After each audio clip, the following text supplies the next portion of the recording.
Good evening, everyone. I'm so happy to have everyone here today. Happy International Women's Day. My name is Naya Hines and I will be your host for tonight. Thank you so much for your continued support and for joining Birthmark of Africa today. Welcome to part one of our first ever International Women's Day special 2022. The title is When Black Women Speak. It's an amazing title, isn't it? So for those who don't know much about Birthmark of Africa, we are a human rights and climate change research institute based in the UK. However, we do worldwide research as well. We are a group of researchers, campaigners, and scholars, each dedicated to exploring disparities and human rights violations faced by people of African descent. As a research institute, we at Birthmark of Africa thought that it would be important to use this day to introduce and to explore our latest project, which is When Black Women Speak. So you may be wondering, what is this project about? This project is aimed at enhancing the voices of Black women in the UK and the African diaspora, where we shall be exploring contemporary bias and entrenched legacies and finding ways to tackle these issues. This project is quite close to our hearts simply because it's a reality for most of us. So in order to explore this interesting project, today we'll be hearing various speakers touch on important themes surrounding disability, education, career progression, travel, well-being, and social mobility. We will be having a Q&A session at the end of the discussion, so please think of questions that you can put in the Q&A section down below, and please state who your question is aimed at so that they can answer your questions. Please don't be afraid to participate. We want the interaction. We actually want to hear from you today. And we will also be hearing from an amazing poet who is here today. I'm excited to hear from our poet, and he'll be performing at the latter part of the event. So please stay tuned to hear from him. So before we start, I just want to say a big thank you to our president, PRISCELLIA Robinson, our first vice president, which is Amok Ali Kuleti, and our second vice president, Anthony Brown, who have allowed this event to come together and have extended the invite to our amazing speakers who we will hear from shortly. I'm so excited to hear from all the speakers today, and time will pass so quickly, so please stay tuned. So moving on, I'm happy to introduce our very first speaker, who will be Kate PEAT. Kate is the founder and lead director of The Real Innovating HR, and her experience spans over 3 different countries, including Jamaica, the USA, and the United Kingdom. Some of her notable achievements include that she holds a first class in human rights resources management, and she's an associate member of the CIPD. She has over 16 years working within private, voluntary, and public sectors, and she has a passion for people development and organizational growth. Today, she will be speaking about education and learning disabilities. So can we welcome Kate to speak now? Thank you, everyone. Am I able to share my screen?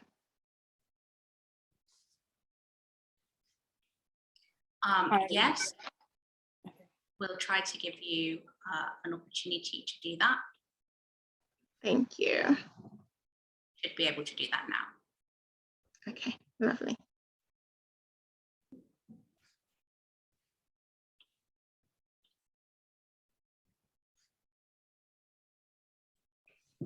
Okay, so thank you, as before, thank you for the lovely welcome. This evening, what I'm going to speak about is neurodiversity and the intersectionality between professional females in work and also in school. Now, before I begin, for just a warm-up, when you hear of the word learning disability or learning difficulty, what comes to mind? You can either say or type it in the chat, whichever way you can. Just let me know when you hear of learning disability, an individual with learning disability, what comes to mind?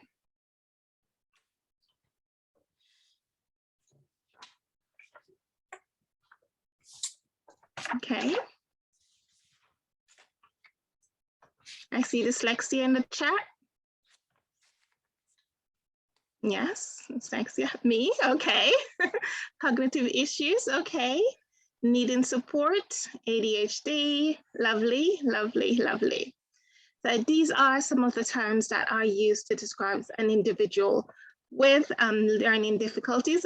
As somebody wrote, struggling parents, okay, autism, okay, lovely, lovely, lovely. Thank you for the feedback, that is amazing.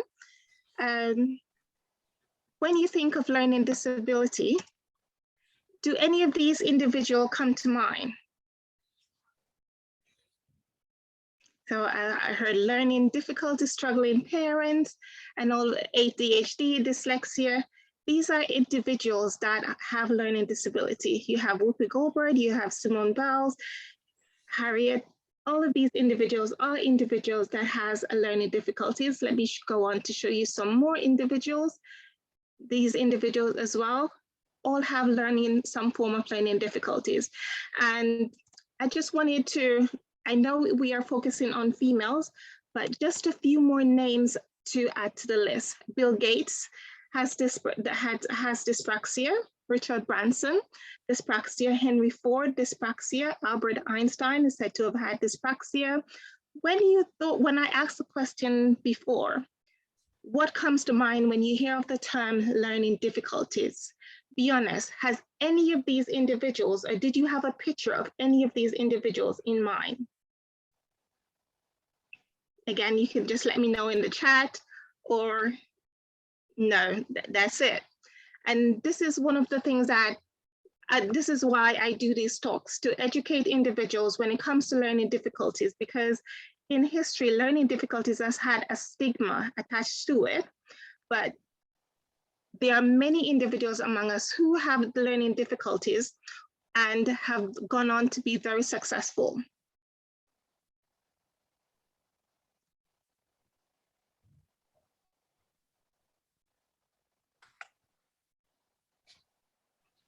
Okay, now when I heard when I saw those response in the chat, when you hear of the word learning difficulties or learning disability, and you think of the term professional, do the two intertwine? In my line of work and throughout my working years, when I hear of the word professional,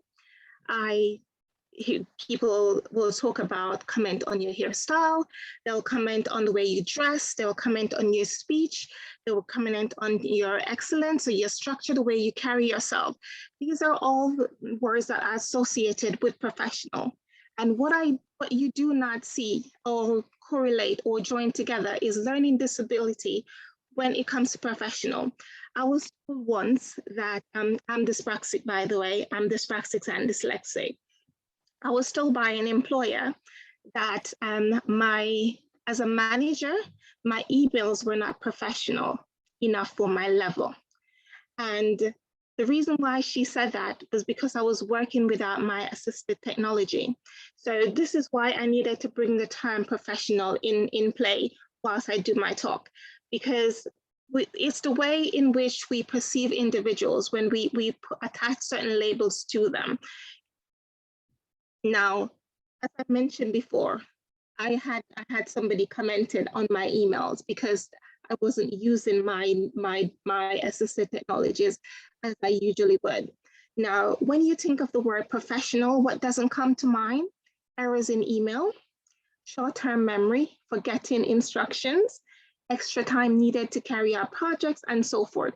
These are the things that you do not associate with somebody who is professional. These are some of the terms that are new, have learning difficulties: dyslexia, dyspraxia, ADHD, ADD, dyscalculia, dysgraphia. Now, in the chat just now, I saw some individuals wrote dyslexia, ADHD, those are the more common words that are used to describe an individual that has learning difficulties. But some of the ones that are less common, you have dyspraxia. Dyspraxia deals with coordination and memory mass. You also have dyscalculia that looks at numbers, and you have dysgraphia. There's a cross line between dysgraphia and dyslexia. One of them is associated with writing, spelling, reading. That's dyslexia. Dysgraphia more looks on word. So when you have trouble with words, so dysgraphia, words, dyscalculia, numbers. Now, all of these learning difficulties, they are put under one umbrella, which is neurodiverse. And a neurodiverse individual is someone that may be described as neurodivergent if you have a different cognitive profile from an average or typical person. For example, dyslexic person may be said to be neurodivergent. So all of the names that I've just mentioned are all individuals that are neurodiverse. Neurotypical, the term neurotypical is used for somebody who is described as who are not have any neurodiverse condition. So somebody who is neurodiverse has a learning difficulty, they are called neurodiverse. Somebody who is considered normal, who doesn't have a learning difficulty, those individuals are called neurotypical. Neurodiversity is it groups it up and gives you a deeper understanding of what learning difficulties are. And neurodiversity is the idea that cognitive conditions such as autism, ADHD, dyslexia, dyspraxia are natural variations in the way people think and process information. So one thing you need to highlight there is a natural variation of the way you think. So it's many learning difficulties, a lot of individuals have discovered these learning difficulties as a child. When you grow up, you learn, you observe a child. There are different behaviors or different way they take in information. These are some of the ways that you identify learning difficulties within children. Now, individuals that are neurodiverse predominantly are classified as disabled, or within this disability, they are protected within the Disability Act. And what do you mean by disability? Your disability it affects the way you do normal daily activities. It affects a predominant area of how you deal with your day-to-day activities. And it's usually not short-term, it's usually a long-term factor. For it to be considered a disability, it has to be long-term. Now, the picture here is a perfect depiction of what a neurotypical brain looks like and what a neurodiverse brain looks like. Now, this is, you will use words such as normal, a normal brain, and the other brain would be a neurodiverse brain. Now, my brain is the colorful one, the one that's doing a lot of things, the one is very active, the one that's not fitting in a box, let's just say that. And the other brain is... Okay, sorry to interrupt, Kay. Just a reminder that your time is running out shortly. So just a reminder there for you. Thank you. Okay, thank you. Let's try to hurry up and see if I can get as much as I possibly can in. Neurodiverse, as I mentioned, it is oftentimes a condition developed during birth, or it can be genetics or trauma at birth, infectious disease, immune disorders, or nutritional factors, and etc.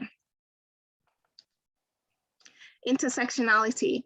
As a Black woman, we already have a significant disadvantage when it comes to being in the workplace amongst our counterparts which are not non-Black. And when you associated an individual who is or a group of individuals that's already discriminated against or disadvantaged against within the workplace, and you add neurodiversity alongside that, you are getting an even greater disadvantage. Now, this is a quote from somebody who is also neurodiverse. We share experience of discrimination with neurodiverse individuals, being misunderstood, labeled, or worse off, people thinking they know who you are based on the outdated patchwork of information put together by people who have never even met you. Double discrimination, you're looking at an individual with learning difficulties and also being Black and as a female within the workplace. You are significantly put down to the bottom of the list than I will say your counterpart who are at the same level as you are. And this is just some statistics. I'm just going to move on for time.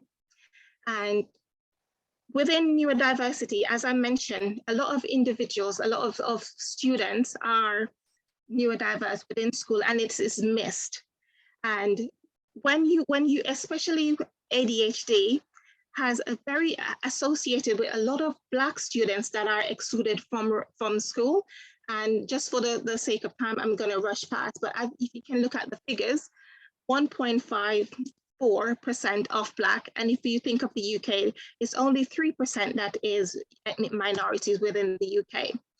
Some of the behaviors associated with some individuals with neurodiverse, lack of focus, poor time management, fatigue, poor self-image, and so forth.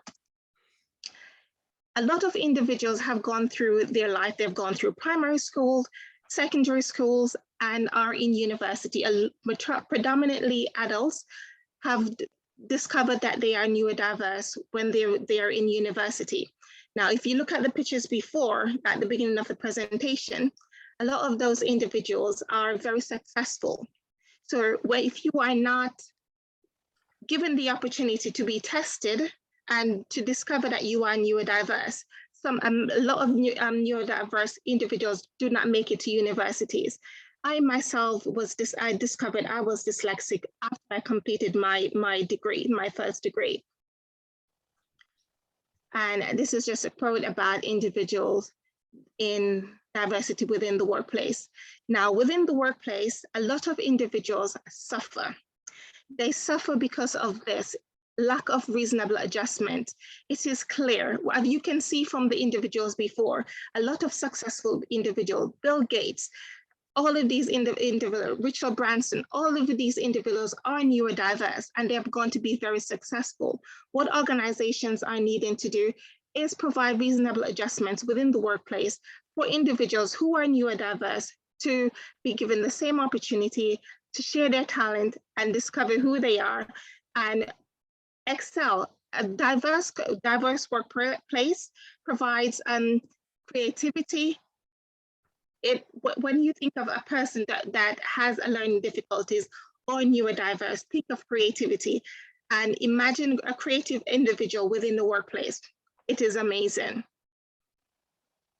And major barrier to the workplace for neurodivergent people, as I've mentioned, is the lack of individual understanding learning difficulties and moving forward to put the implementations in place for individuals to actually succeed. Neurodiverse individuals, as I said, is considered a disability and is protected by law. Organizations should be put in, it's a priority. Organizations have to implement reasonable adjustments, and a lot of organizations may be thinking it's very expensive. There are a lot of places out there that actually support organizations to actually implement. So a lot of organizations will only be putting forward a small fraction of the cost to the technologies that are needed. And these are just some of the reasonable adjustments for different individuals that have neurodiverse condition. And one of the main things with an individual that is neurodiverse is the fear. to remove the fear is to have a conversation. Have a conversation with the individuals. Individuals will know what reasonable adjustments they need. And if you have that conversation, you are then able to implement with ease. A lot of individuals already have the reasonable adjustments in place, and you just need to have a conversation. And some of them, I know for myself, I have the license. So if I go into organizations, I just implement my softwares, and I'm good to go. So have conversations with individuals that require these reasonable adjustments. And on other places that provide reasonable adjustments and also support to individuals. One parent commented that, well, I'm just assuming that that's a parent who commented that you know, I think was difficulty with child. There are organizations out there that will support you. For example, Black Neurodiverse CIC, they actually offer individuals with funds to get tested. So if you have a child that you suspect is neurodiverse, has a learning difficulty, and you are struggling to go through the schools, like many individuals do, reach out to these organizations, put an application in, and they will help to fund that child to get tested privately. Once that child is tested privately, they can then be, the report can be given to the school, and the school can then make the reasonable adjustments.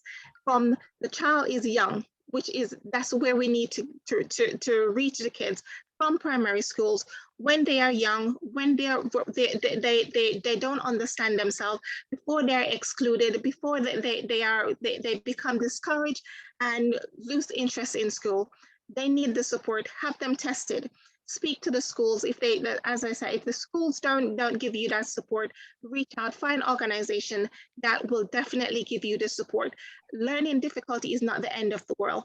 I have a first-class honors degree and I'm dyslexic and dyspraxic. Encourage individuals to talk about it. Don't let it be a taboo. Don't let it be as a condition or a situation that is hidden under the rug. Have conversations, talk to individuals. Thank you. Thank you very much, Kate. I learned a lot in that short time. Thank you for your interesting and important discussion on unseen disabilities and the biases that people may face regarding that. Just a reminder to everybody that we do have a Q&A session at the end of the event. So if you have any particular questions for Kate, please feel free to put your questions in the Q&A function, which should be down below. And we'll move on now. So to move on, as many of you may be aware, many women of African descent in the UK suffer from biases regarding well-being and nutrition. So speaking on this today will be Lee Halliday-Davis. She is the head of projects and publications at the Birthmark of Africa. And she's a barrister and attorney at law, called in the United Kingdom and the Cayman Islands. And she is a nutritionist and the founder director of Avail at Able Limited, a wellness and nutrition and aquatic therapeutic company in the Cayman Islands.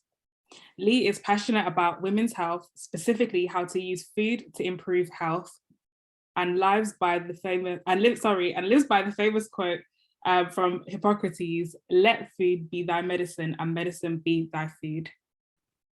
So I'd like to welcome Lee now. Thank you. Thank you, Naya. Can I first of all start by saying good afternoon to everybody who's on Eastern time, and to everybody who's on Greenwich Mean Time, good evening. Happy International Women's Day.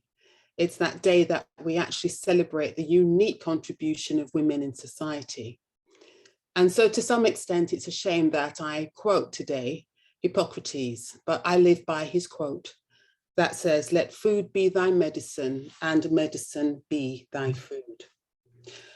I first became interested in nutrition at a very early age, and that was when my mother informed me that she had been diabetic since my birth.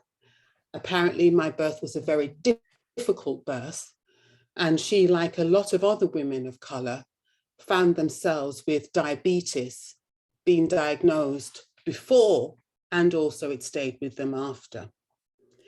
My mother followed all of the advice by the dietitians.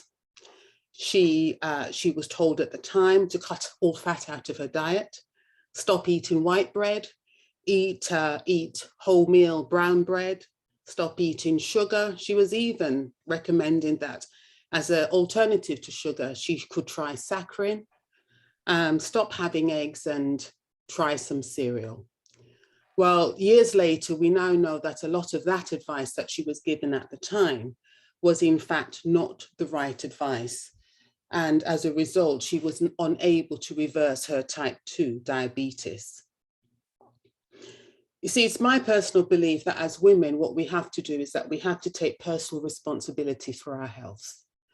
We have to take personal responsibility because we cannot leave it just up to the doctors to write us a prescription.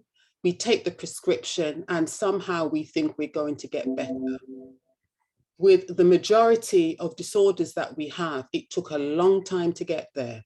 And so there is no magic pill.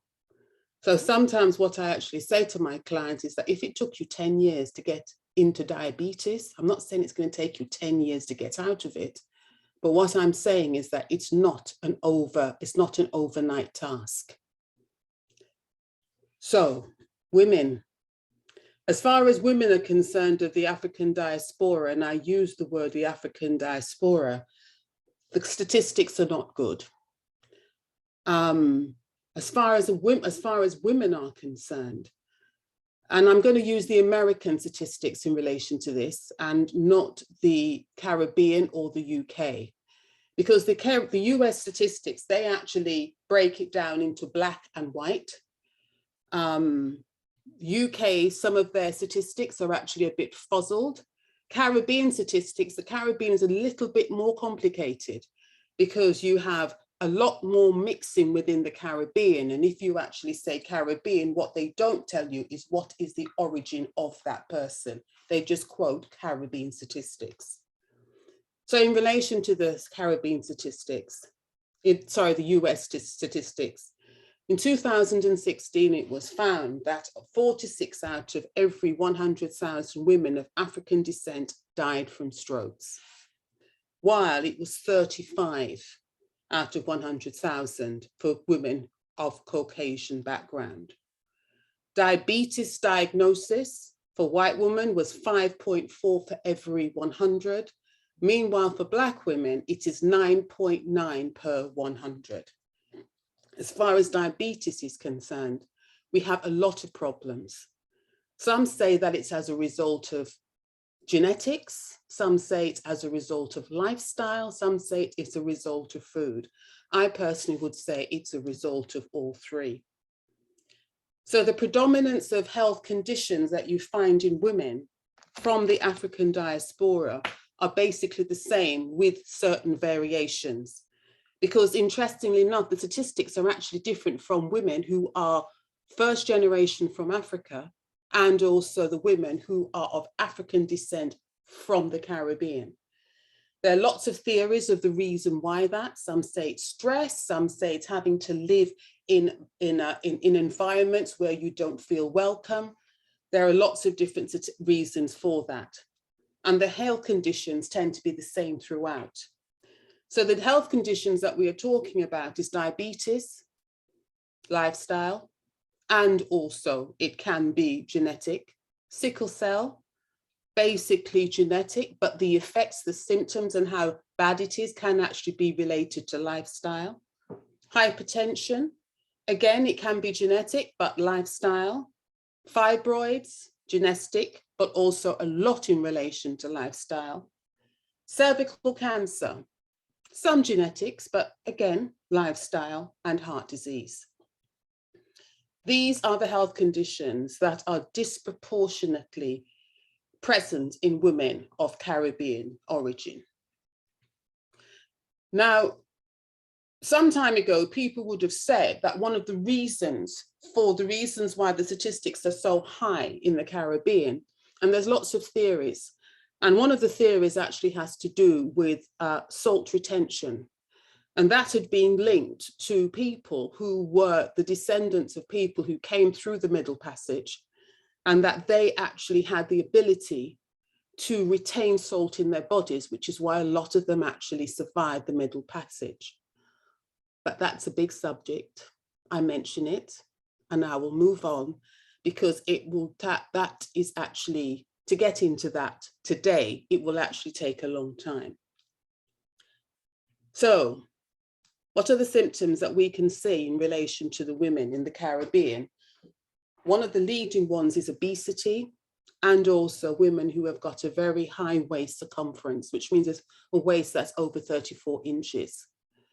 For some reason in the Caribbean, and also to a certain amount in Africa and also in the UK, they don't like women who are slim, even though they fully appreciate that it may not be healthy to be obese. And so women, just under a basis of being attractive, may not be under so much, or they may not want to be as slim as maybe they should be to maintain their health. And this is an increasing problem. There's also a new problem that I found out, and I saw a study on this last week, which was women who are actually eating high amounts of fat, having bad diets, and then instead of dieting, what they're doing is that they're having liposuction. That was something that I found of concern.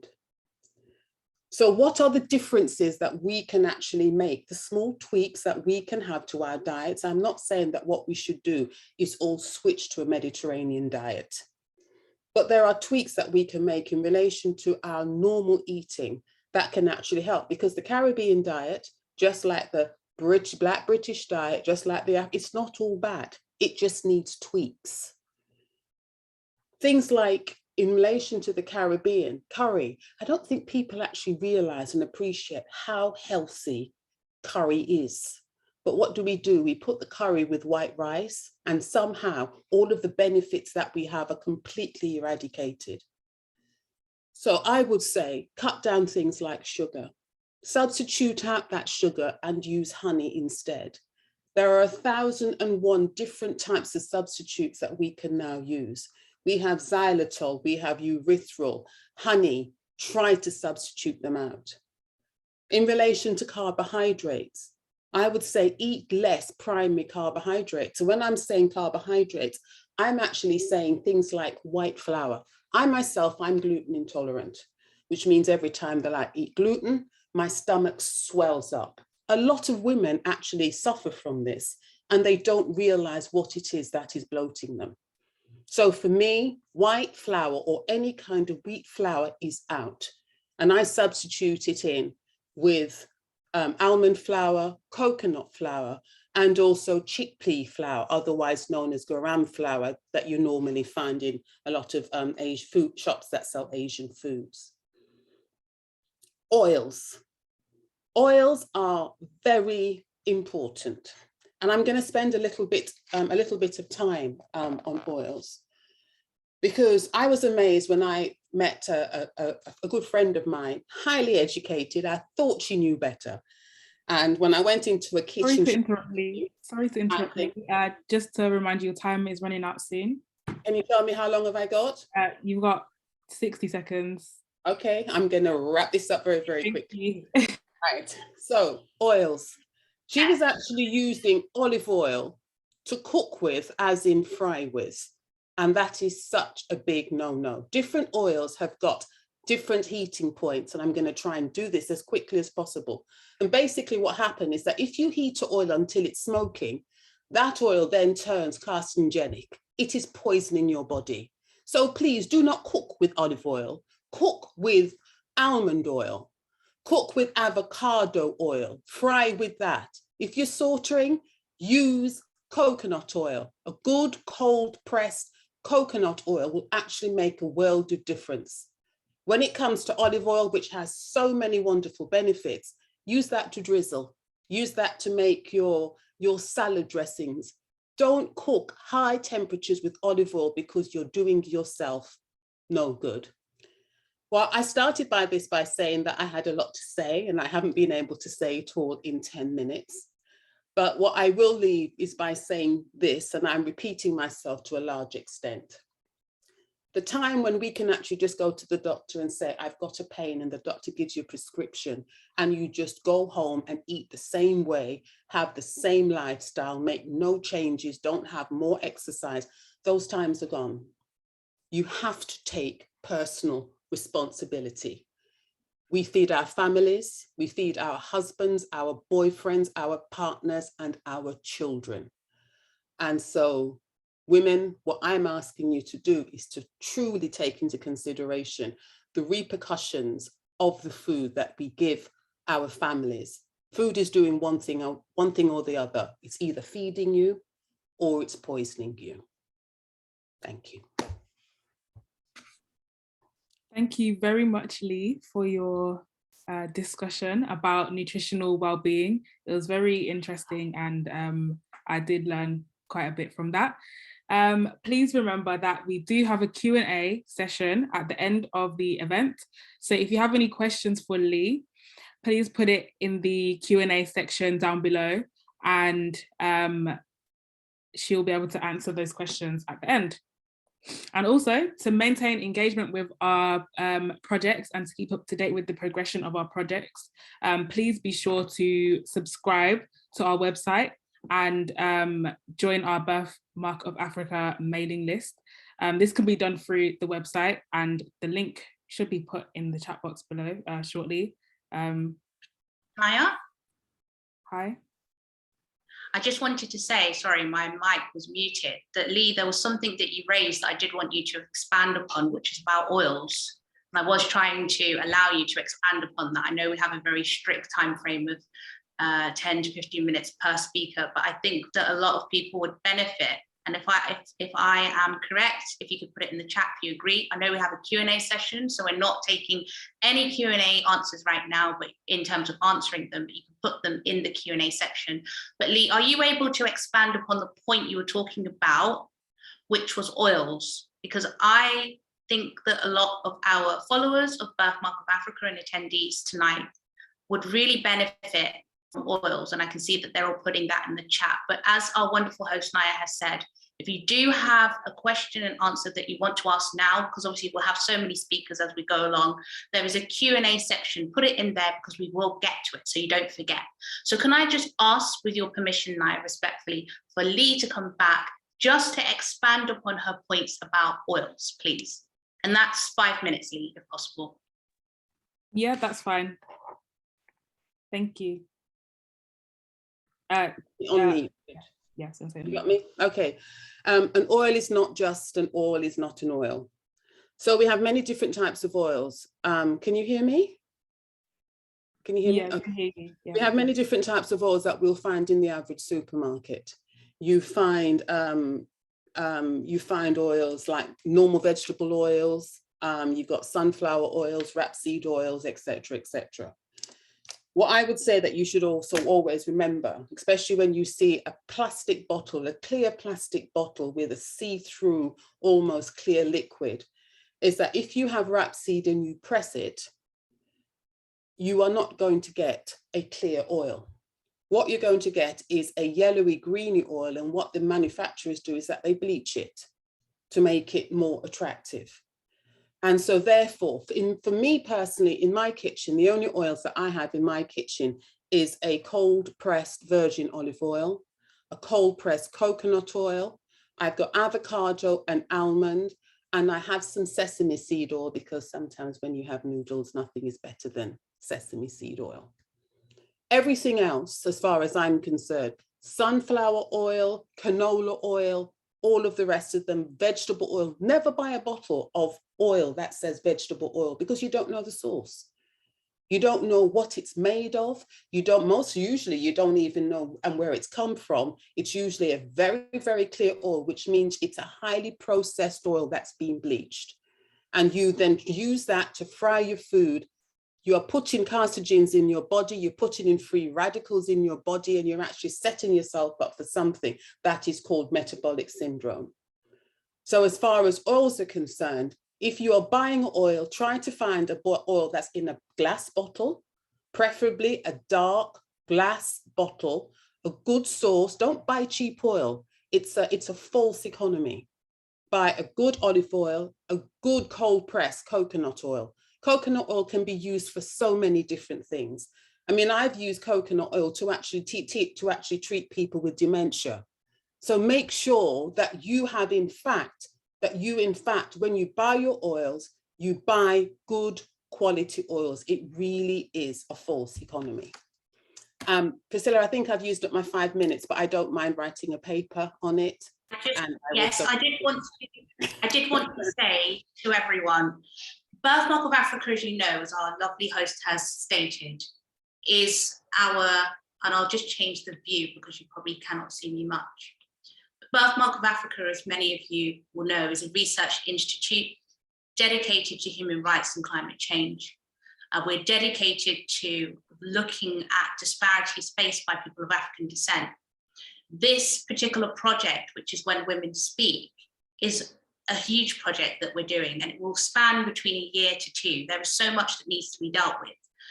And so we're asking you to subscribe to Birthmark of Africa to help us to get the knowledge out there and to ensure that the data can be collected.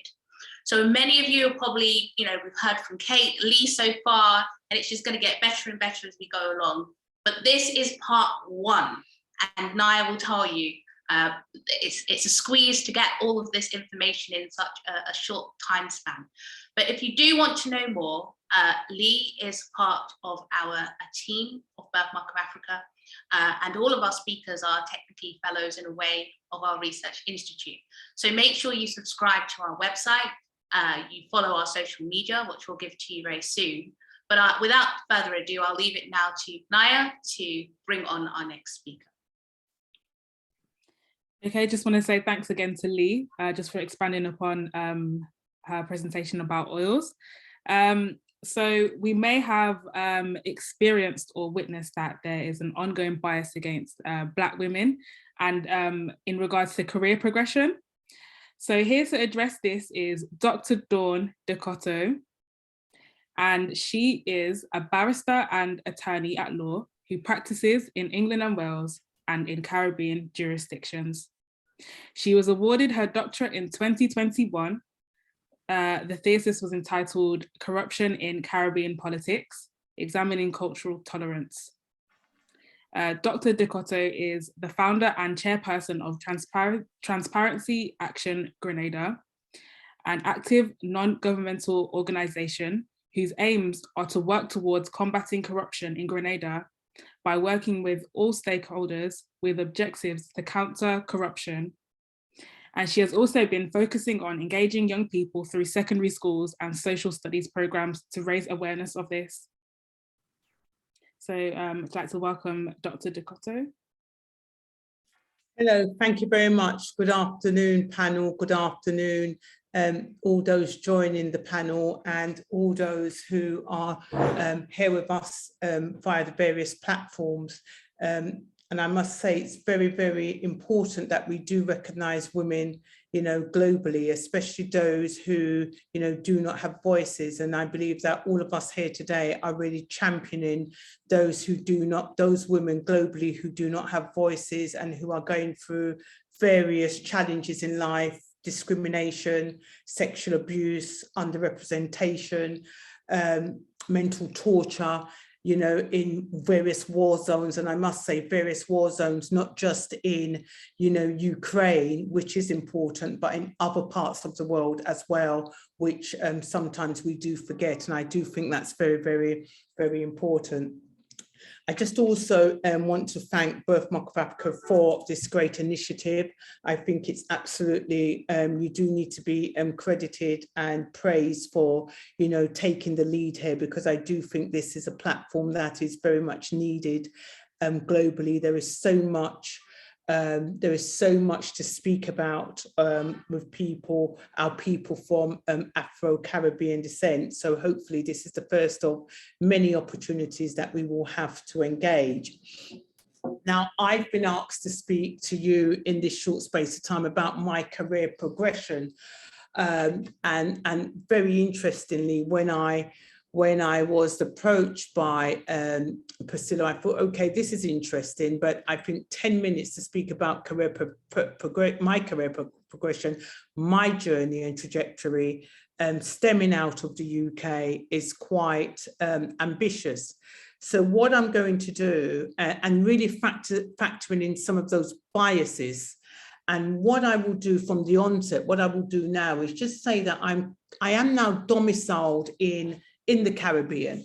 And why I think that's important is because what I want to do throughout my short presentation is just to see whether my experiences then are still current today.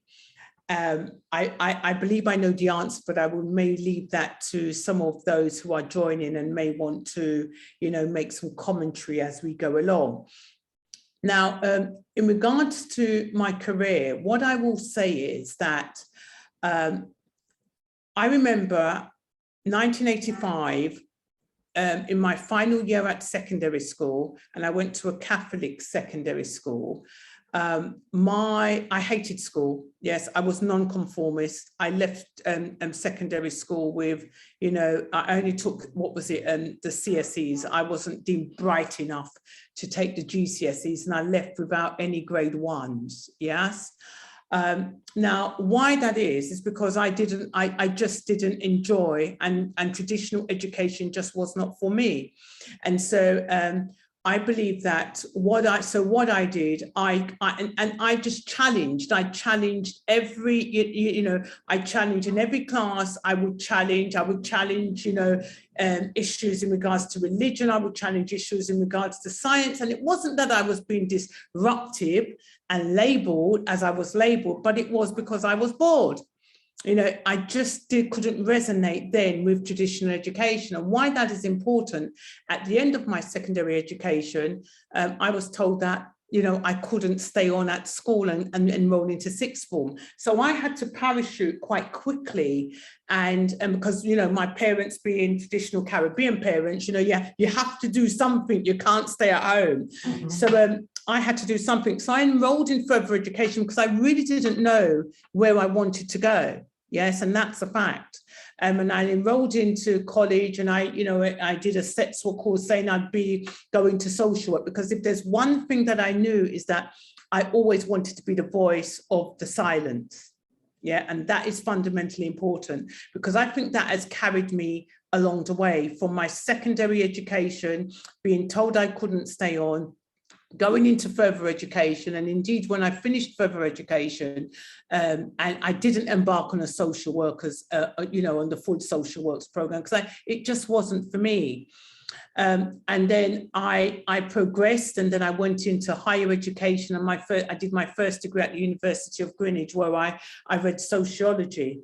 And it was there when I read sociology that I realized that what I probably wanted to do, not just deal with and take on people's problems per se, in one area, but I really felt like I needed to be a community champion, a community activist.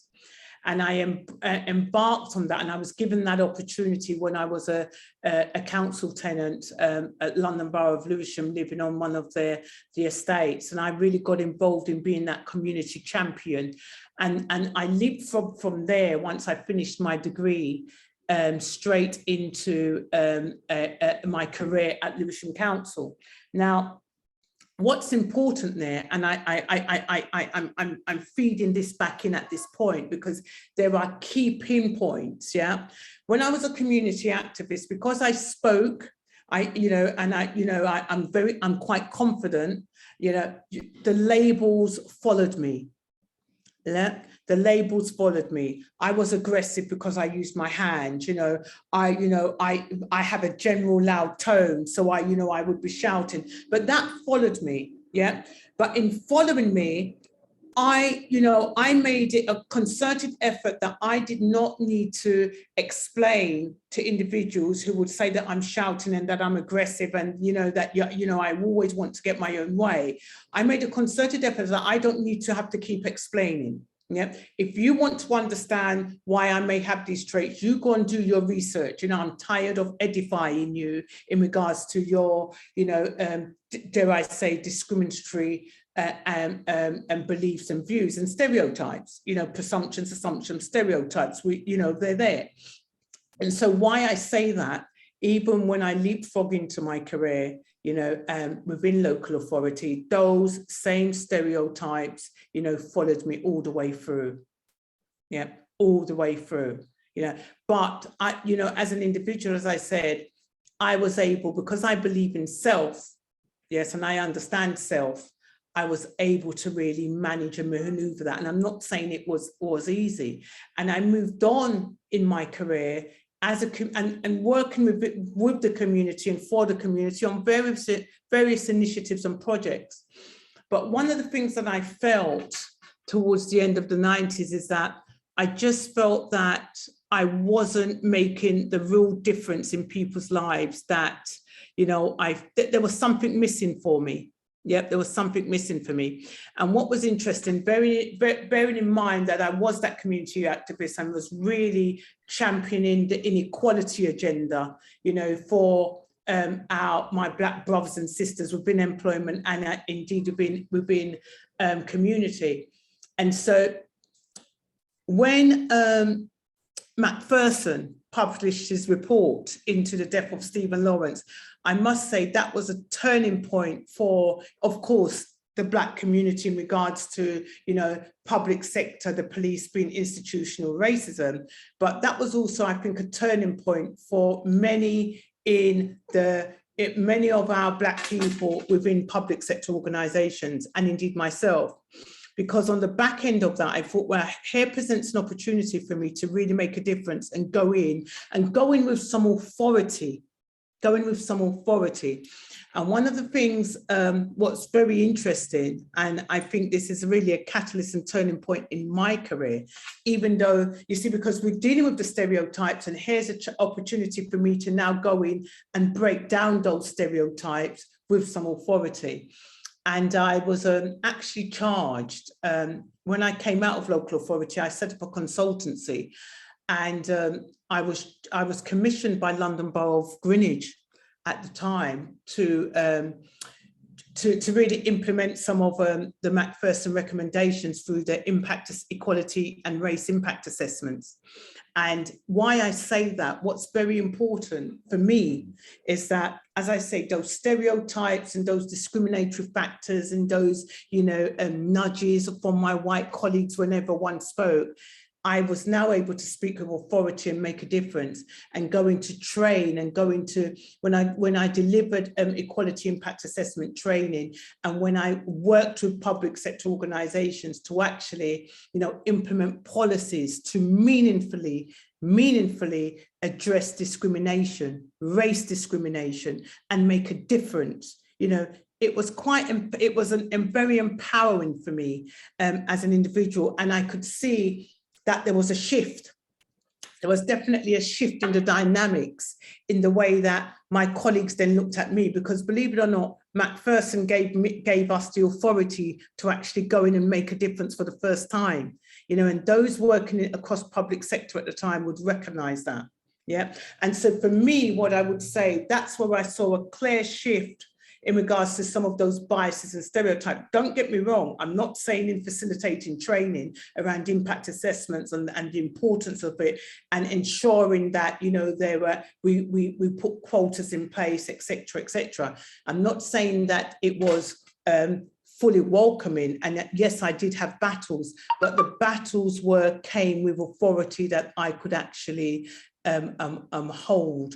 And that was very, very important for me. And to this day, still is important. And if I think, I mean, I still have the management consultancy side of the business, but I'm actually a barrister and attorney. And why that is, and what I should say, and I'm just really jumping here because of time factor, why that is, why I then moved and then broadened my career pathway is because, one, I believe that if you have the opportunity, and if you know, have that confidence, and if you have the right mentors, you should look on your career as being diverse. Yes, you should not look on a career as one pathway. Yes, so I'm a management consultant, I'm a barrister, you know, I'm an attorney, I'm an academic, and most of it, and just as important, where I started from, I remain that community activist. I remain the person that speaks for those who do not have voices. And why does it, even when I started practicing in the UK, I remember I had an office in West Ealing. And, you know, it's very important that those that are underrepresented and those on the socio-economic at the bottom scale of at the bottom of the socio-economic scale, you know, we have a duty and we have to always give back. And I remember when I practiced in Ealing, you know, we did a huge amount of pro bono work, and for about a year, especially when the government introduced these new rules around, you know, when they stopped benefits and wanting everybody to do all these assessments. At one stage, for 13 months, we had 100% success rate in challenging the DWP when they stopped various benefits. Yeah, and why I say that is because at the end of the day, yeah, no matter the journey that we go on, yes, we always have to remember where we're coming from, but we always, and I think it's fundamentally important as we progress throughout our careers and, you know, become professional, it's about recognizing where we come from. And that to me is fundamentally important. Those biases, as I said, still remain. And dare I say, I'm domiciled here in the Caribbean, and don't get me wrong, you know, because of our colonial history, and that would be a different subject for a different day. The biases, the stereotypes, you know, are present in the Caribbean basin. They are just coming at a very different angle. So, you know, I do think that as a Caribbean and as an Afro-Caribbean people, we have a duty, irrespective of our career pathways, to ensure that we keep driving and striving for better. But whilst we strive for better and meet those accomplishments, that we bring those who may not have the opportunity with us. So by way of an example, you know, it's about those of us who, in practice, it's very difficult to get pupilages, by way of an example. But, you know, by way of an example, I work with a cohort of key barristers and solicitors in the UK, and we open platforms and avenues for individuals where they get blockages, which they shouldn't be getting. Statistically, the blockages that they are getting it just speaks for itself. Yeah, the failure rate on the bar in the UK, and if you look at the failure rate of the bar, I remember when I did the bar in the UK, on the first day, this is how welcoming it is. They told you that 45% of us will fail, and then they break down that statistic in regards to the failure rate of Black students. And it's about how we support, you know, and that support and that mentoring is it's a life journey. And that's what I'm very much committed to in regards to my career. Thank you, Dr. De COTEAU. Just to stop you there, thank you for your very informative talk about career progression and even sharing your own experiences regarding that. It was very interesting. Just like to remind everyone that we do have a Q&A session at the end. And if you have any questions, particularly for Dr. De COTEAU, please feel free to put the questions in the Q&A function down below, and she'll answer them at the end. And thank you. And also, if you would like to support Birthmark of Africa's research and projects, we would be more than grateful, and we are welcoming any donations through our website. And if you go onto the website, there'll be an option to donate. The website link should be placed in the chat box below as we speak. And as that is happening, I'm sure that many of us would love to know more about the biases faced by Black women in travel and migration.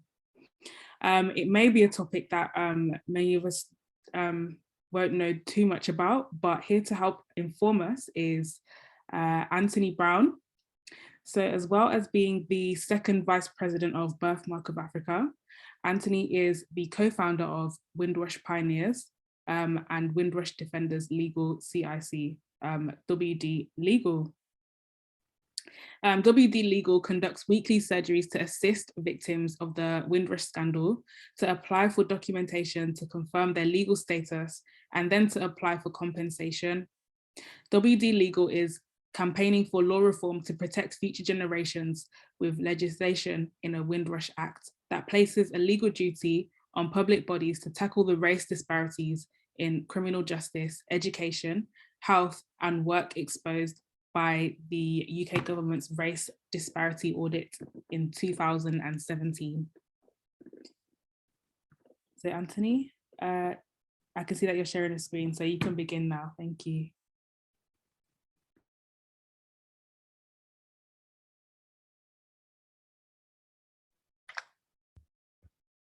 Just okay. Thank you. Good evening, everyone. So, migration and travel when Black women speak. Well, I can't say that I know very much about women, but I do have 3 women who have been a powerful influence on my life. And one of those women is my mother, Veronica Brown. My screen isn't moving.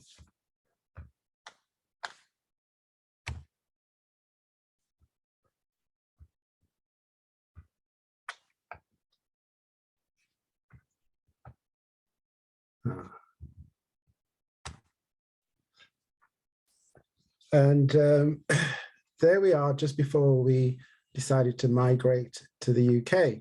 Now, my mother had bought a house, and in Jamaica, when you bought a house, you literally could move the house on the back of a truck. And she bought a house and moved it to a piece of land in Waterhouse, and we lived there until I was 7. So my dad had moved to the UK, migrated to the UK in 1960, and my mum, on her own, with 5 children, raised us for 7 years. And she faced all kinds of deprivations in Jamaica. Sometimes we just didn't have enough, and we had to manage on what my dad sent. And she also planted a garden, and we got help from our church members. But we came to the UK when my dad managed to save enough money, all 5 of us and my mum, and she worked at a factory, Dunlop factory. She was only educated up till the age of 12 years old, and her father decided that girls didn't need to be educated, so her brothers were able to continue with their education, but because she was a girl, her education stopped at 12. And so that was some of the biases women faced in those days. But she came to join my dad, and we talk about the hostile environment today, but when my mum came at that time, you know, those were the days when they had signs on doors saying no blacks, no dogs, no Irish. It was a really hostile environment. And my mother started work at this factory, and eventually she felt to herself that, you know, this wasn't the place for her, and she decided that she was going to be a colporteur for the church. So she would go around selling books. And, you know, she, again, that was a very hostile environment for her to work in. But eventually, the work with the church developed on, and she actually had what they call crusades, and she helped to start 3 churches in the UK. So that's 2 in Manchester, so that's Pendleton and North Manchester, and a church in Birmingham. And those churches are still going today. So she had a lasting impact on the UK. We returned to Jamaica in 1973. My dad, who was a civil engineer, lectured at the College of Arts, Science and Technology. My mum still worked for the church, but then at age 50, she decided that she was going to improve her education. So she went to West Indies College, studied and got her diploma. And then my dad, who had built a house in Red Hills, I'd helped when I was a child with him building that house. And my mum sold it, and she built an even bigger house, a big mansion. We'd all grown up and left. Don't know why she built this big mansion, but she said that if anything happened, we could always return.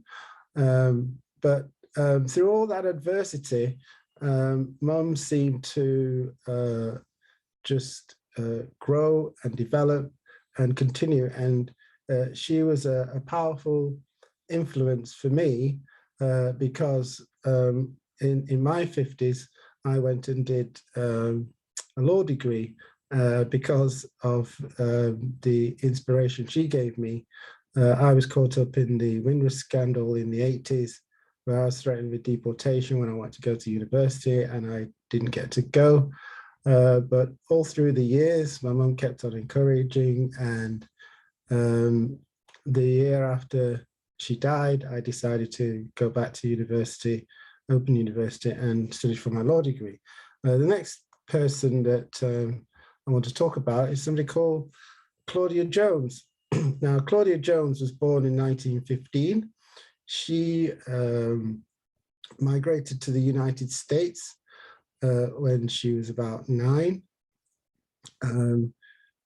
She grew up there, and in the 50s, she became a communist, and she was very active in the United States. But she was charged with un-American activities and deported. She came to Britain in 1955, and she was a journalist, and she started the West Indian Gazette. She was penniless when she came here. When she was deported, she met racism. In 1958, there were the race riots in Notting Hill, and Claudia Jones was one of the people who helped to found the Notting Hill Carnival. And as we can see, that has continued to today. It generates tens of millions of pounds worth of revenue for the local economy, and it brings people together. It continues African Caribbean culture, and it really helped in terms of race relations in the UK after what happened with the Notting Hill riots, where the white community turned on the black community and attacked them. So in Claudia Jones' case, in facing racism, her response was to organize, create the West Indian Gazette and work with others to develop the Notting Hill Carnival. The third person that I want to talk about, who also had a powerful influence on me. By the way, I was the carnival director for Manchester from 97 to 2008. So again, with working with the carnival and doing the research, we became very aware of Claudia Jones and her work, and that was a powerful influence. So another great influence was Mrs. Louise Daka-Kodia. She was born in St. Catherine in Jamaica, and she moved to Britain in 1955 as part of to train as a nurse, as part of the recruitment that the British government was doing for people to come and help join the newly formed health service. Louise Daka-Kodia faced racism as a trainee nurse, but she had a long career in nursing. She did 31 years as a nurse. In 1966, she was appointed Assistant Superintendent of District Nurses. She was the first senior nursing officer in Manchester. She experienced a lot of racism from her colleagues, but that made her dedicate herself to tackling race equality issues. And in the 60s and 70s, she served on the Regional Race Relations Board, later known as the Commission for Racial Equality. And she undertook dealing with a lot of the complaints that came as a result of the new Race Relations Act 1965.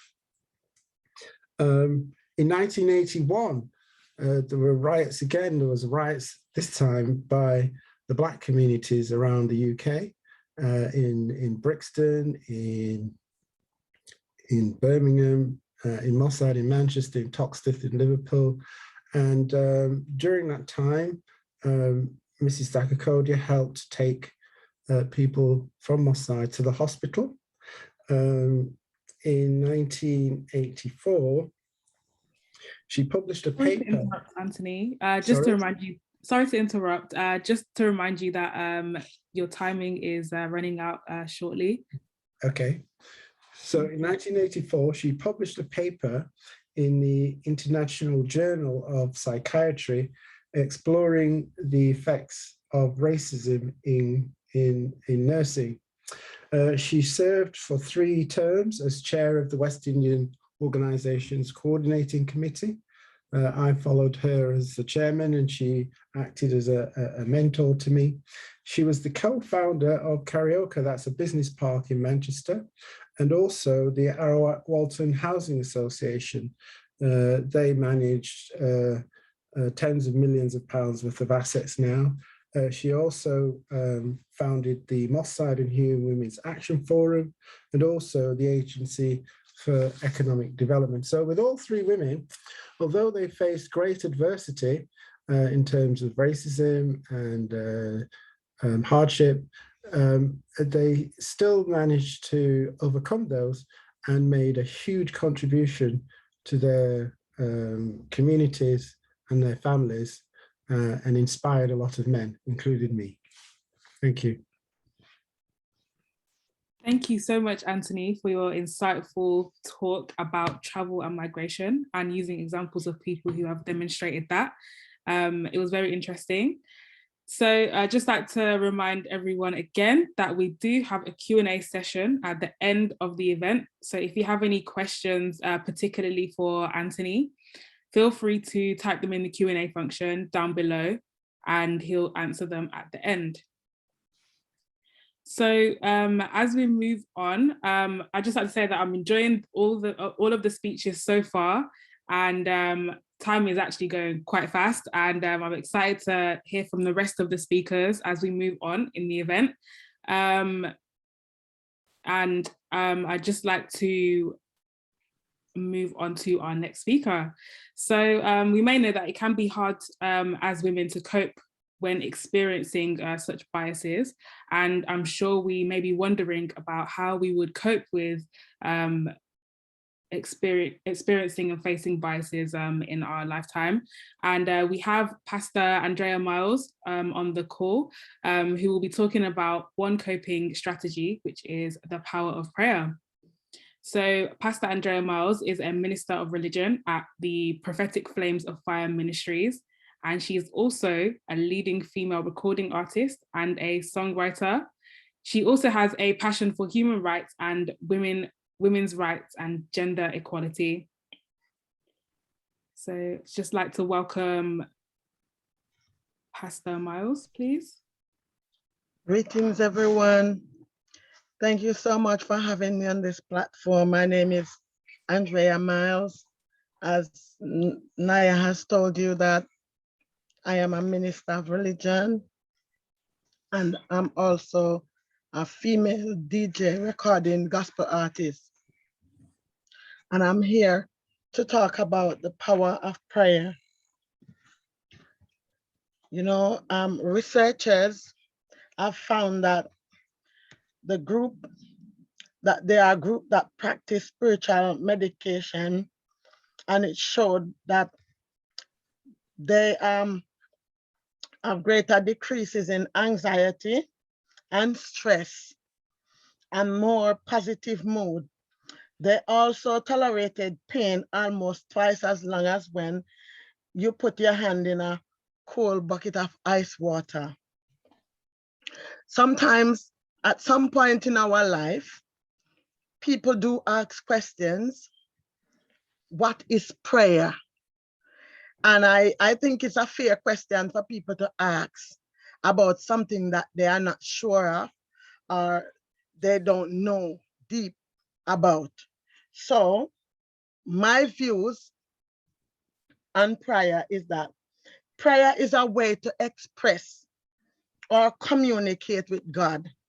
Yes, prayer is a religious service, especially when we gather together in small groups, or you go to churches or mosque or wherever you're gathered to pray. Yes. Some people might ask the question, is there power in prayer? But my belief is that there is power in prayer. Yes. And through prayer, we can overcome temptation to sin. We should pray for God's divine help so that we don't make wrong choices in our lives. Because some people do make choices that are wrongfully misleading them to do other things. Yes. And if we take the chance to pray, I believe that that wrongful path can be diverted and go to a rightful path. I like praying. Prayer will give you strength. Strength, divine strength to do the right things in life. There are many, many, many benefits, many ways we can benefit from prayers. We are able to gain benefits from prayers. Some of the benefits are prayer bills, prayer break, prayer motivate us, prayer remove burden, stress and anxiety. Sometimes you may get up and you don't feel like you're wholesome, and you begin to open your mouth and speak. You don't have to be praying like, oh, everybody else can pray powerful. Speaking, talking is a way of praying. Prayer is an act of communication with God. When you open your mouth and you start speaking, you begin to feel different. I have experienced it, I've done it, and I've seen it work. Yes? I believe that in every relationship, prayer is required. prayer does direct us. Prayer helps us to put our minds and our hearts at peace. Prayer helps us to transform our lives from nothing to something, or from a nobody to somebody. That is the power of prayer. How to pray when you don't feel like praying. The best time to pray is when you feel like you don't want to pray. That is the time it works. Yes? When you are faced with racism, sexism, we should strengthen our hearts with prayers. It is important for everyone to pray. According to Bishop T.D. Jakes,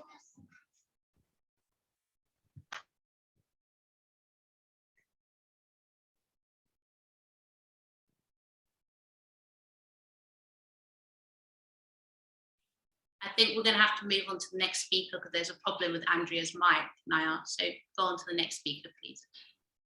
Okay, thank you so much, Pastor Miles, for your talk on the power of prayer. It was very interesting and insightful. I'm sure we've all taken something away from that. So just another reminder that we do have a Q&A session at the end of the event. And if you have any questions for Pastor Miles, feel free to put it in the Q&A function down below. And also, once again, in order to maintain engagement and keep up to date with the progression of our projects, please make sure to subscribe to Birthmark of Africa and also to join our Birthmark of Africa mailing list. This can be done once again through our website, and it should be put in the chat as we speak.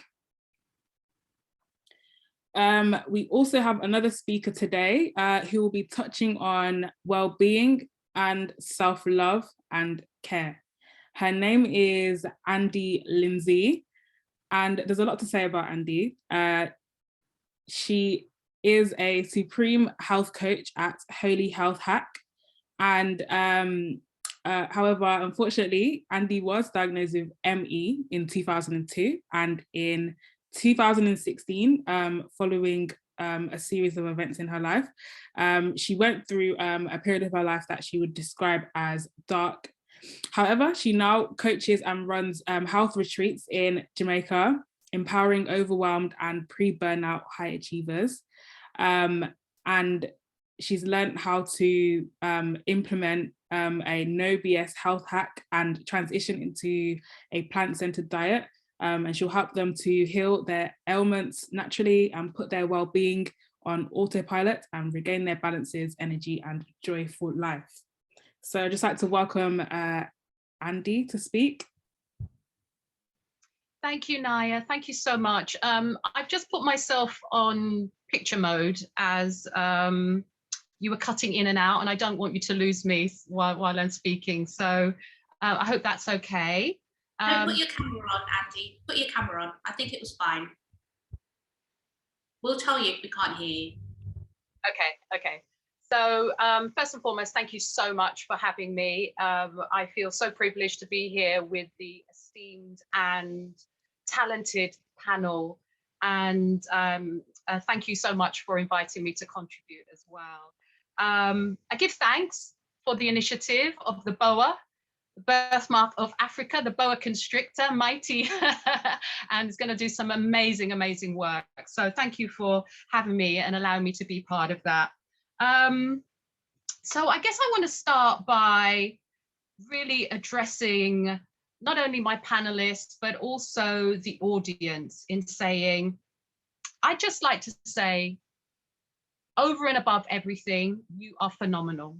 You are phenomenal women of African descent, whether you are from 19 to 90, wherever you live, whether that be Accra, Bermuda, Cumbria, Delaware, Zimbabwe, wherever you live, you are a phenomenal woman of African descent. I celebrate you and call you that phenomenal woman, not only because of your ability to survive our recent history, and I do say that recognizing that our history of the last 500, 600 years is a recent history, because we have a much more ancient history. Not only have you survived this scathing, soul-destroying, dangerous environment where there has been a barrage of negative actions towards us, but negative messages. We live in a world now where the messaging is at our fingertips. It is so constant. And more than at any other time, we need to be wary of that messaging and what it can do to us, because it's not only misogynistic, it's not only racist, but it's the microaggression that comes from it. It's the subtlety that comes at us and upsets that delicate balance of mental and emotional well-being.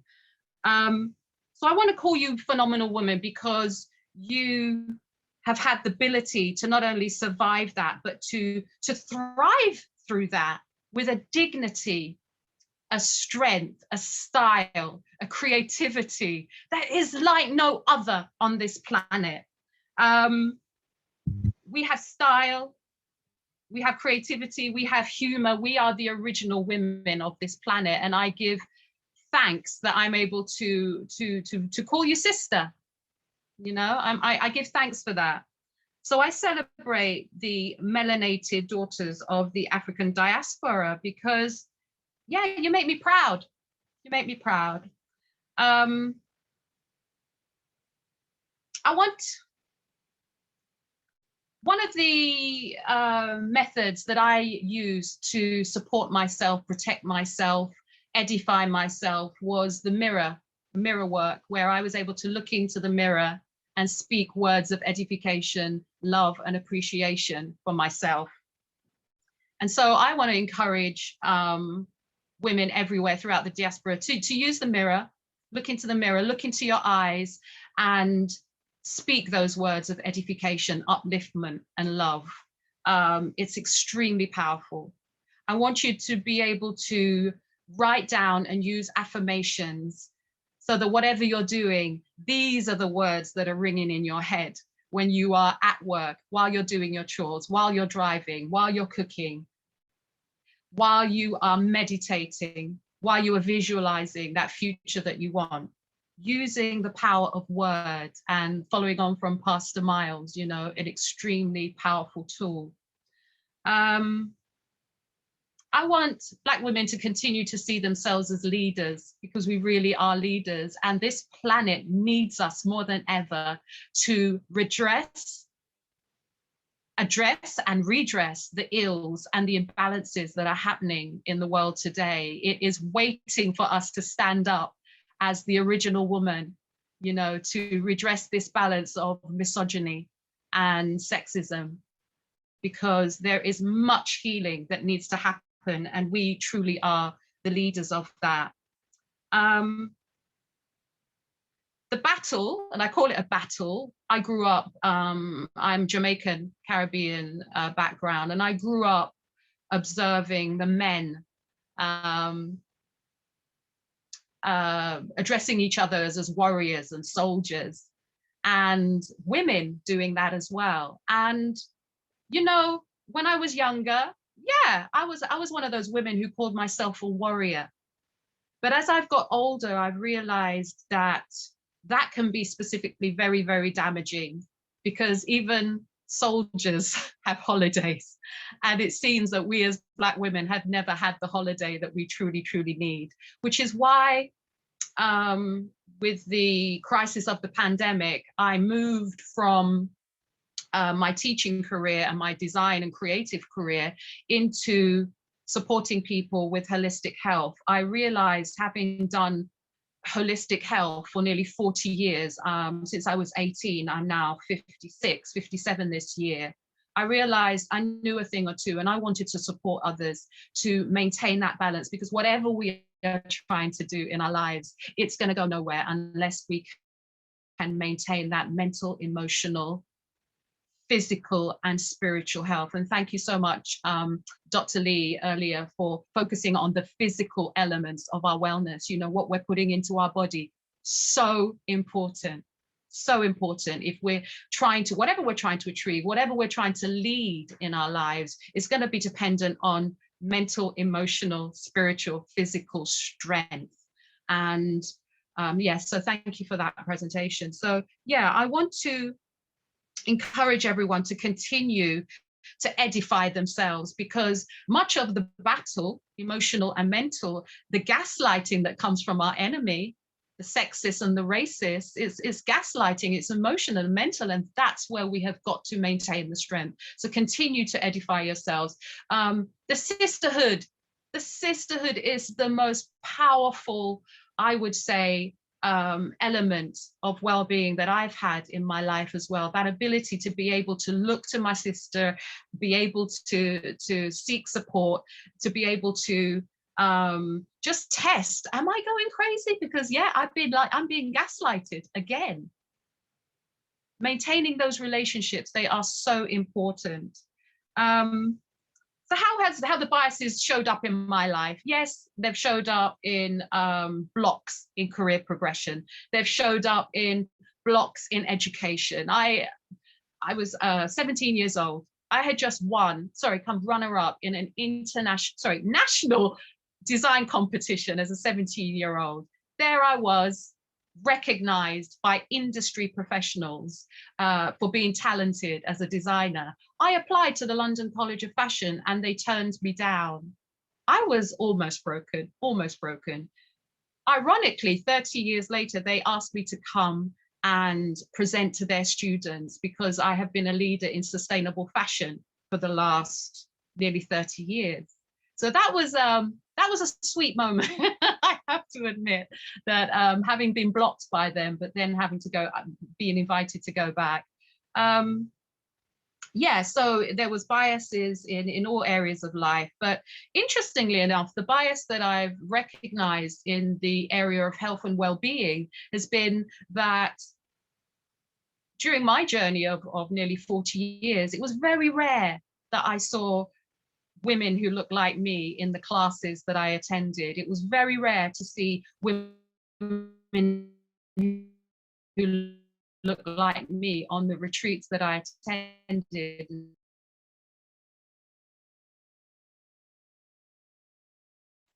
And supporting others in their health and well-being. I'm just so pleased to be that person who looks like us, who is now the expert, because I grew up with the white doctors as the experts, and apart from Mr. Motivator in the 70s and 80s, there was no one that looked like us. So I'm now coaching one-to-one, coaching as groups, running health retreats here in Jamaica. And yeah, I guess I just want to encourage everyone to really make that health, that focus on health, central to their lives, and specifically the emotional and mental health, because the abuse is deep. It's been deep, and it's been recognized and written about by Dr. Deguri as post-traumatic slave syndrome, and the healing needs to happen before we can fully move forward as those leaders that we desire to be, thriving and showing the way and bringing the light. But I guess I want to finish by speaking about resonance, because all of that barrage from the enemy just lowers our resonance. And the most revolutionary thing we can do as Black women is to maintain that resonance and that strength of light, love, joy, creativity. And the last thing I want to know, specifically speak about, is heart health. Most people are probably not aware that heart health or heart disease is the biggest killer on the planet, over and above cancer. It's the biggest killer in terms of non-communicable diseases. I wonder if we are not protecting our hearts enough, which is why our hearts are degrading and becoming so degraded that this is the #1 killer on the planet. I just want to urge everyone, protect your hearts, follow your heart's desire, protect your heart, and stay in the love. Stay in the love. So thank you ever so much for having me here, and I'm glad I didn't cut out. But yeah, making that balance of health and well-being is absolutely paramount. I come across too many people that are having health issues far too early in their lives, far too early in their lives. There is another way. There is another way. So thank you so much for having me today. Thank you so much, Andy, for your talk about well-being and self-love. I'm sure most of us have learned something from that, and I'm sure most of us are inspired. So I'd just like to remind everyone that there is a Q&A session at the end, and if anyone has any questions for Andy in particular, just to type your questions down below in the Q&A function, and she'll answer them at the end. Again, I would just like to mention that if you would like to support Birthmark of Africa's research and projects, we would be more than grateful for you to make a donation. This can be done through our website, as there is an option to donate. And as we move along in the event, there is going to be a poet, as I mentioned before.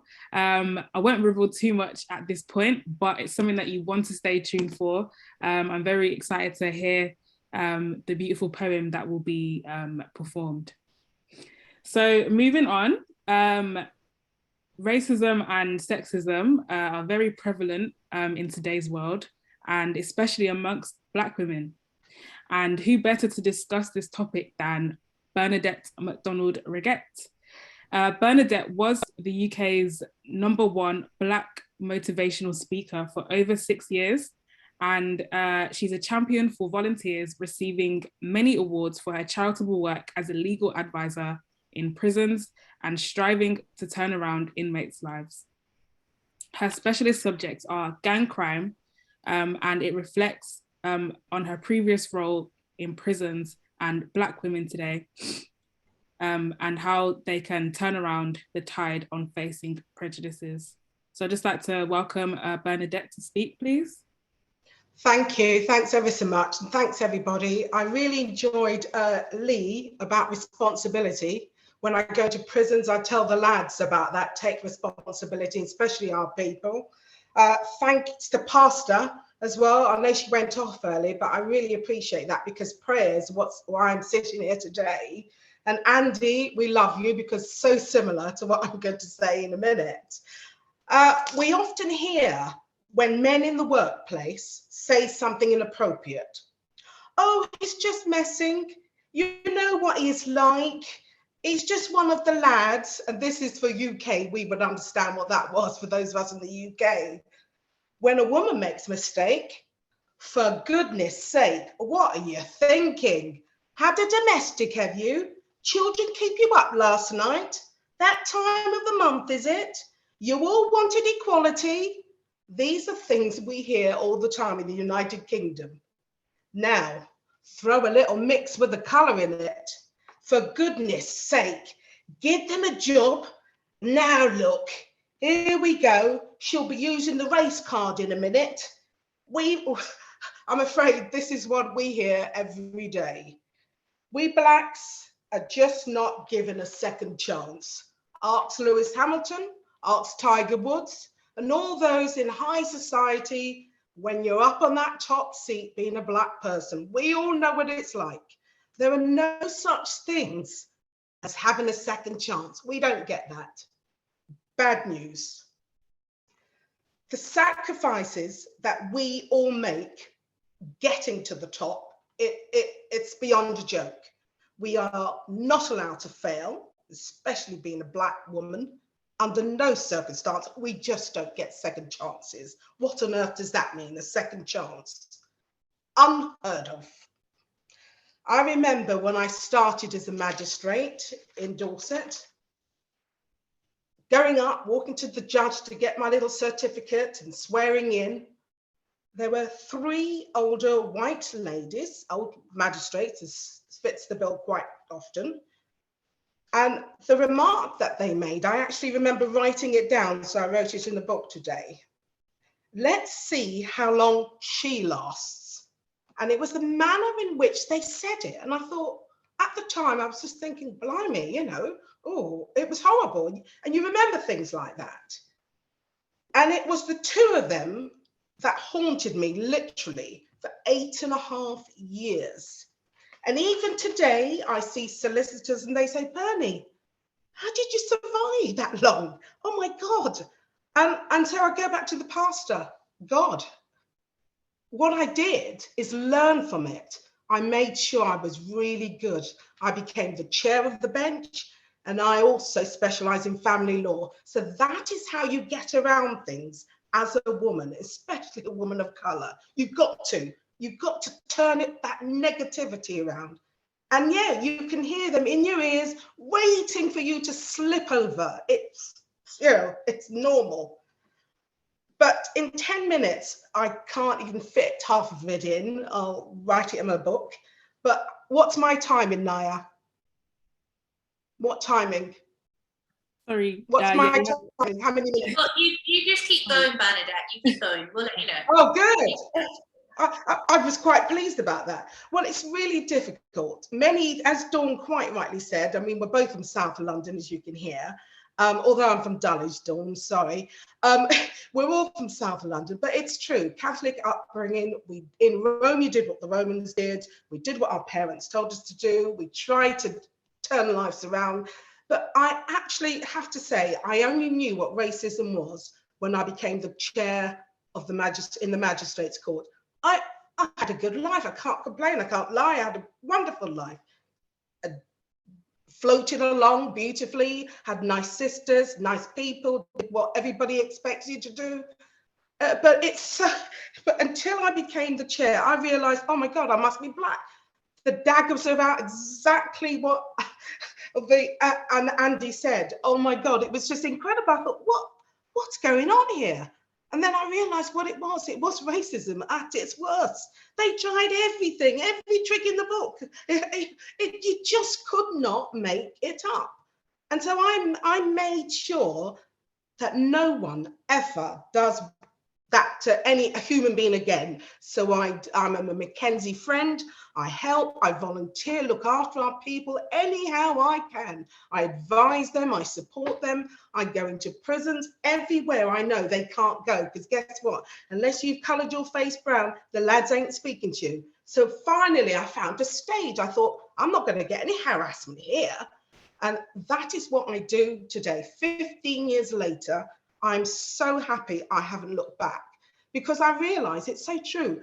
The reason why a lot of our people are getting mental health issues, it is gaslighting. It's awful. It's that in your head, you go into your office, you try your best, you look nice, and they still don't like you. And you think, well, why? And then it's all right if you're at the same level as they are, but dare you get any higher? Dare you become a supervisor or manager? Oh, we can't have that, sorry. Oh, no. And this is the problem. I find it, you know, the words fail me at times, because you look at individuals, which I get, I have many hats, and a lot of girls come to me, obviously, Bernie, what do? I advise them on how to look, dress, to get in the door. And it's so sad that I'm having to do this, but we have to get in certain doors, i.e. banking, law, you have to look away. Just 2 weeks ago, I had a beautiful example, and I told her I'd mention it today, but not her name. A lovely young girl. She couldn't get in. She tried everything to get into law. And I said, look, come around here. It was just after lockdown. So I had a look at her. I said, look, I'm sorry to say this, but that in particular firm you just spoke to me about, you're going to have to look like this. And it didn't cost a lot, because we look good in anything, but I made sure it was black and white. I told her how to dress. She spoke beautifully, so her diction, that was not a problem whatsoever. It never is, but she spoke nice. She looked lovely. I had to sort her hair out.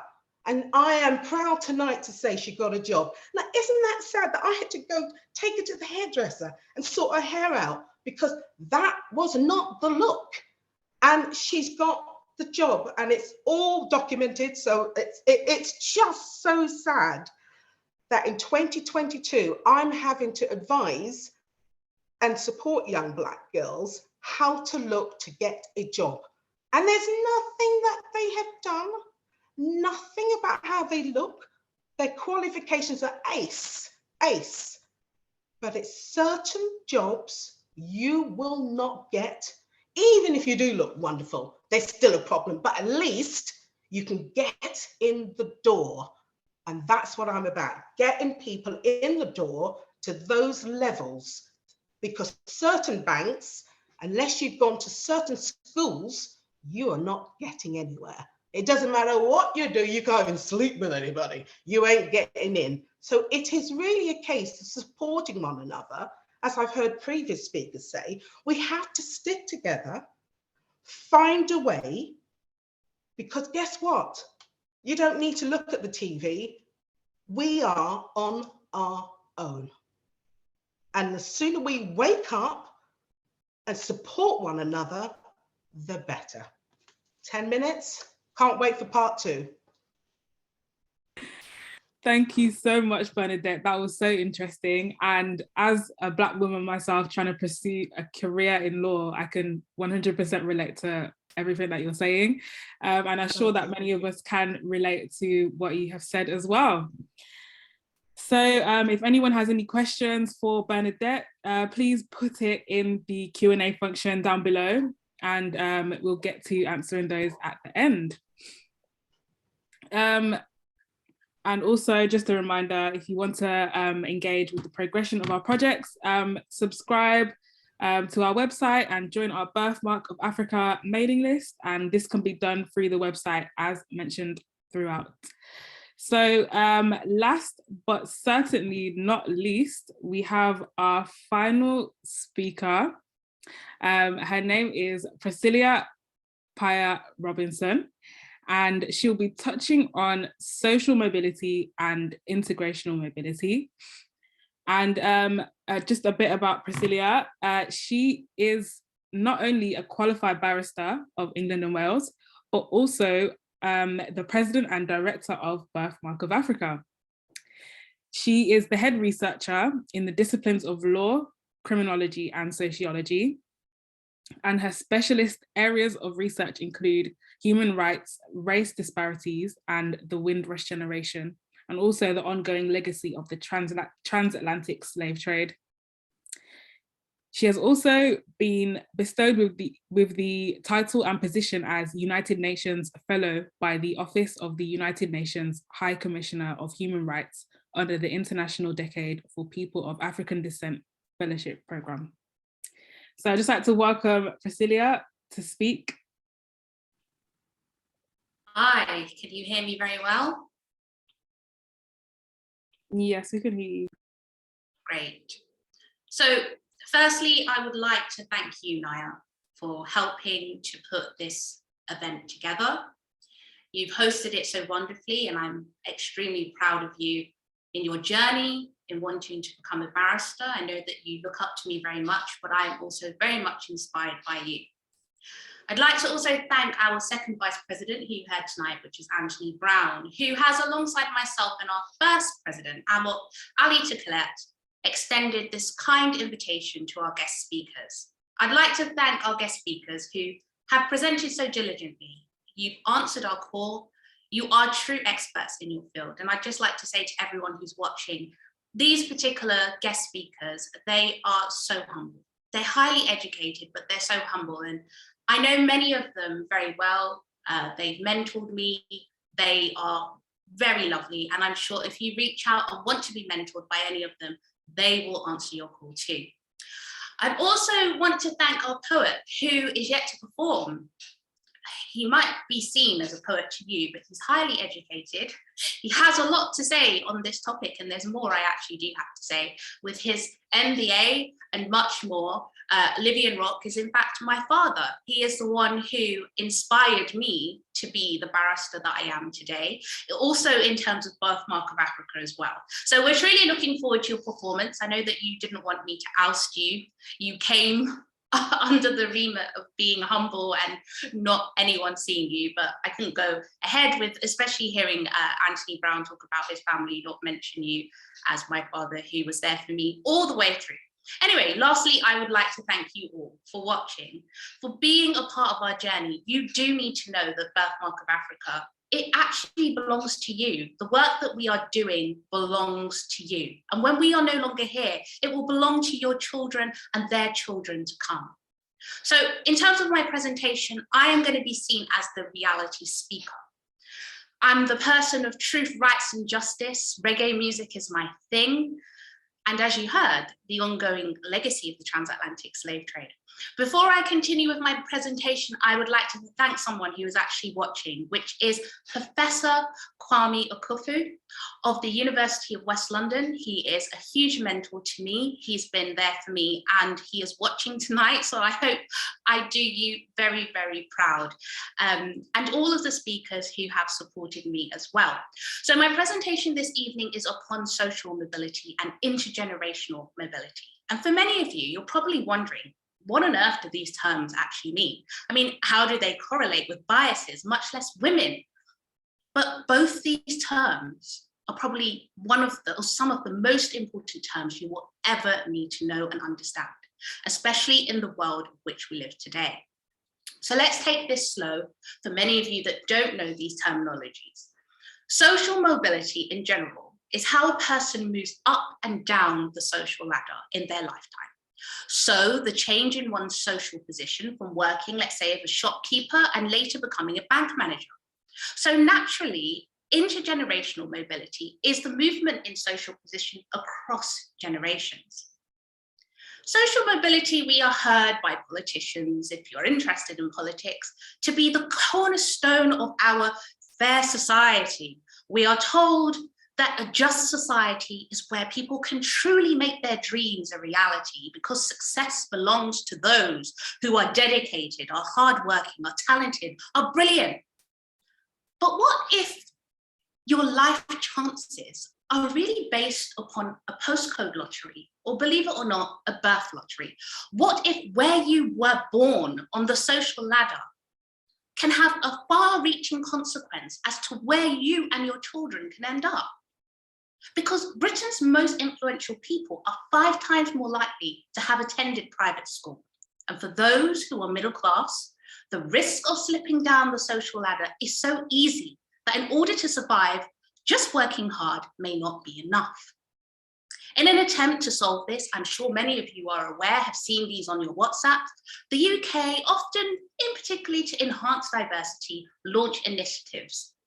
These initiatives are to find talented Black women and girls to help them climb up the social ladder because they are often classified as disadvantaged. So we celebrate the achievements of Black women who are now acquiring jobs that our ancestors could only dream of.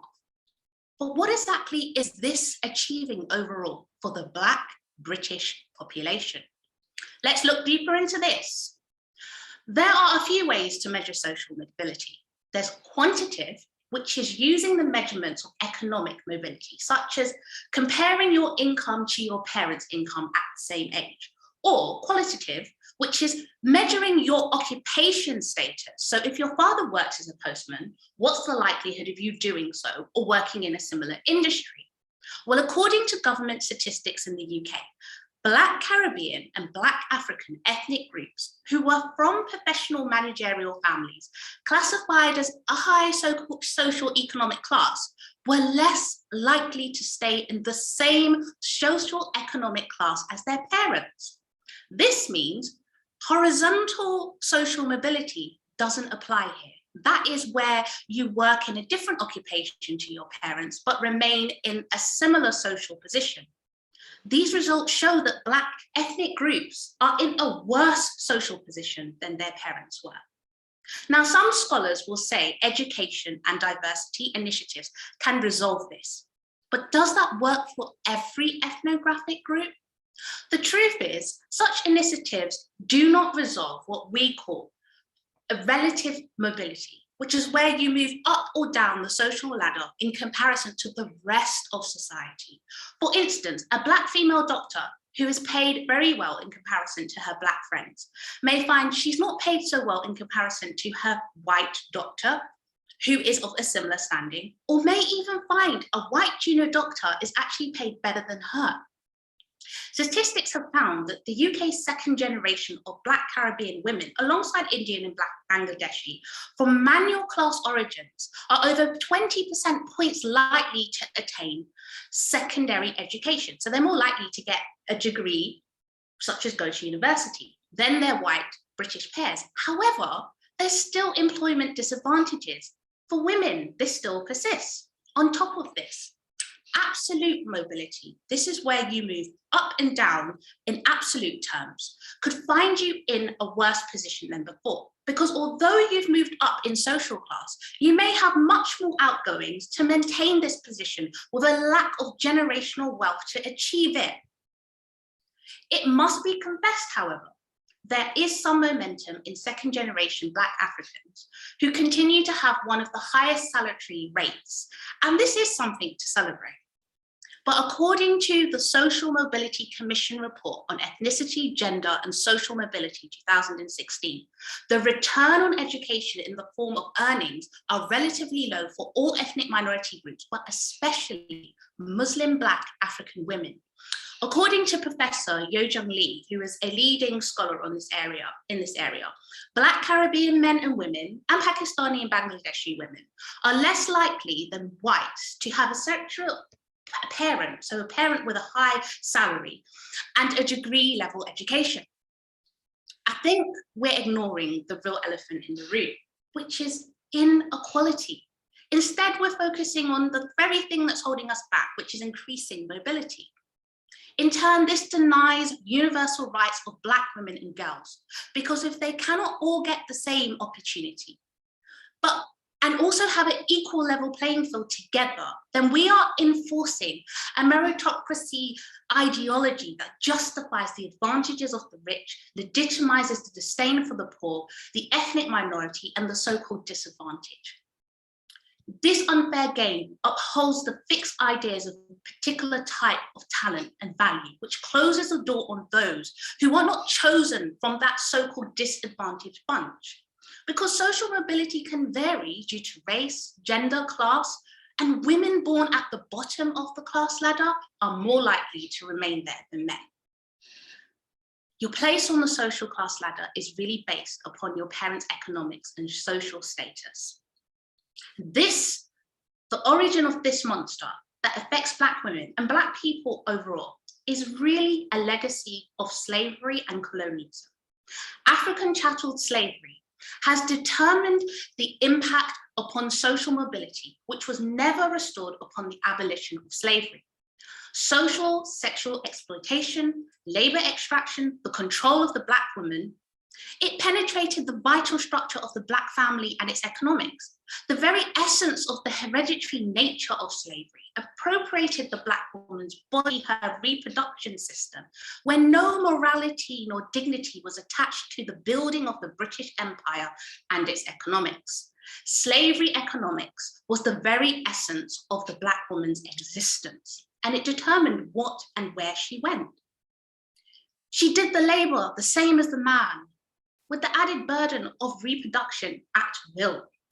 There was no compensation for her, yet her role to be the provider, the navigator of the Black family, psychologically, that trauma still exists today, where one's ancestors have been denied their basic human rights and liberty, and their descendants as a result have had to begin the race 3 laps behind. There can be no cure with just initiatives that take some of the brightest and leave the rest behind. Where Black Caribbean women are more likely to form single-parent households in Britain, as a direct result to the legacy of slavery in some cases, children living in single-parent families are twice as likely to be at risk of living in poverty. Reparative justice can be the only solution. So what is it I'm saying here? I'm saying that we can move mountains as Black women, but we have to really think about this thing in terms of opportunity. Because if there's no opportunity for all, we as a Black community as a whole, although there's many Black communities, will struggle with Black economics. So in the meantime, Whilst we Black women, men and children wait for Europe to repair the damage done to Black people around the world of African descent, we Black women, we should consider some of the following recommendations. 1, pool your money together. For instance, collective income is far better than one. The larger the pool of income, the easier it is to climb up the social ladder. This means more money for investment. Minimize your cost of living to avoid absolute mobility. That means if you have now acquired a better job with better salary, don't think that's an opportunity to now splash, because then you'll end up in the same position. You must continue to investigate your salary in comparison to your white colleagues. Don't just settle and think, well, I've got this job, and in comparison to my Black counterparts, I'm okay. No, if they're getting paid a certain amount, so should you. Don't settle for less. Educate yourself on economics. Understand where Black economics is and where it should be. Most importantly, open the door for other Black women in your field. Join hands, bring the other through the door until there is none left behind. Don't get comfortable. Have your own business as an additional income. So where possible, you can create employment for like-minded family and friends. Contribute to data collection on research, such as this topic, and contribute by giving it to research institutes, such as ourselves or others, to build up vital data so that your needs are met and not ignored. In other words, without data, we suffer in silence and the narrative is controlled by others. Lastly, do not be discouraged. The advancement of social mobility for us as Black women, as Black people, will happen, but we must be intentional. This intention must only be the collective progression for all women, for all Black women, for all Black men, or none of us at all. Because without a strong unit that stays together and moves together, social mobility will go out the window.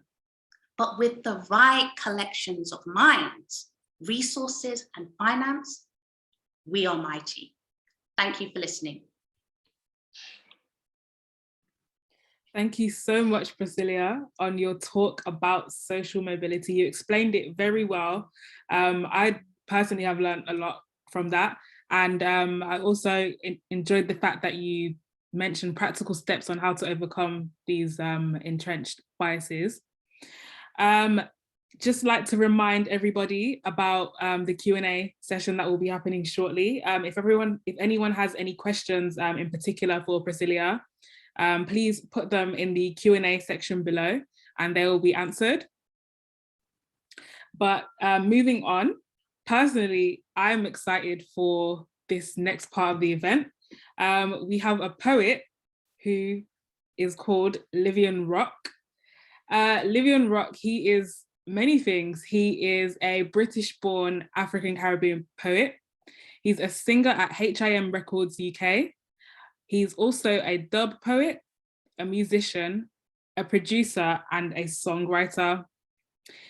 He's working upon his new poetry collection, and he's also socially conscious, hugely versatile, and he's writing topics that range from the natural world to his personal experiences. But today, he will be sharing a poem fitting with today's theme. So I'd just like to welcome Livian Rock to perform his poem. Yes, thank you very much. You can hear me? Yes. That's great, excellent, excellent. Naya, beautiful name. And your dad, David, I always used to listen to that very song, Naya. I'm glad he gave you that name anyway. And I know you know it's a Ugandan after Queen Naya Bingi. Anyway, good evening, one and all. This poem is dedicated to all our sisters, daughters, mothers, princess, queens, and empress who strive to bring Black excellence in all walks of life. And listening to you all on the panel, especially our women, it seems like you're bringing Black excellence throughout. And let's just hope that we keep that unity, because I know PRISCELLIA has talked about unity And that's what we need. Unity is strength. And Lee, she also mentioned about food being your medicine, which I know, just to requote, Imhotep was one of the guys who probably may have been the first, but that's another story in itself. But, you know, food, definitely let food be your medicine. Anyway, I have this poem that I guess you guys are waiting for, and I shall bring forth. It's called Black Eloquence. Black eloquence, my eloquence, dark eloquence, I eloquence. Be proud like the night, be bright like the day. For one day you shall find your rightful way. Be dominant, be prominent, exposing your Black eloquence. Be humble, be able to display your true Black eloquence. Be wise when they despise, and from the ashes the phoenix arrives to explore her Black eloquence. Your beauty shall not be beneath you, so shall it rise above you. For they say beauty is in the eye of the beholder, but I say my Black eloquence is the rock of diamonds that owns her. Like a beautiful black swan of the night, you grace the calmful lake so upright. Dancing eloquent, oh so predominant, with Black magic only you can bear. The chicken can never fly, but with the wingspan of an eagle, you don't even have to try. The womb of humanity must have its rightful place in society and not play folly to negativity, but be respected, honored for her integrity. So I want to hear you say it out loud with myself. I am proud. Again, I want to hear you say it out loud. I am proud. Lastly, I want to hear you say it out loud. I am proud. Black eloquence, my eloquence, dark eloquence, I eloquence. Thank you very much. Wow, thank you so much, Livy and Rock. I can see that everyone's giving you a round of applause after that poem. It was very touching. It was very a very powerful poem. I'm very impressed and I'm happy to have heard that, and it's a good finishing touch to the event today. So thank you very much for that. As we can see, we've gone a bit over time, but not to worry. The next part of our event is the Q&A session. So throughout, I've been mentioning that people can drop their questions in the Q&A function below. If anyone has any questions, they can drop them in right now, and then I can see that there's 2 in there. Naya, can I come in and just ask? We have Professor Kwame here. If Professor Kwame wants to speak at any stage, it would be nice for him to grace us with that opportunity. So if there is somebody with Professor Kwame that can write in the chat to me to say that Professor Kwame would like to have something to say before we go, please write the chat and I will upgrade him to a panelist so that Professor Kwame is able to say something and he can grace our audience with his presence. If you do have Q&As, I think, or anything you want to say, how it works is we can't see you, but we can hear you. So if you want to raise your hand, if you want to say something, an address to our panelists, then please raise your hand.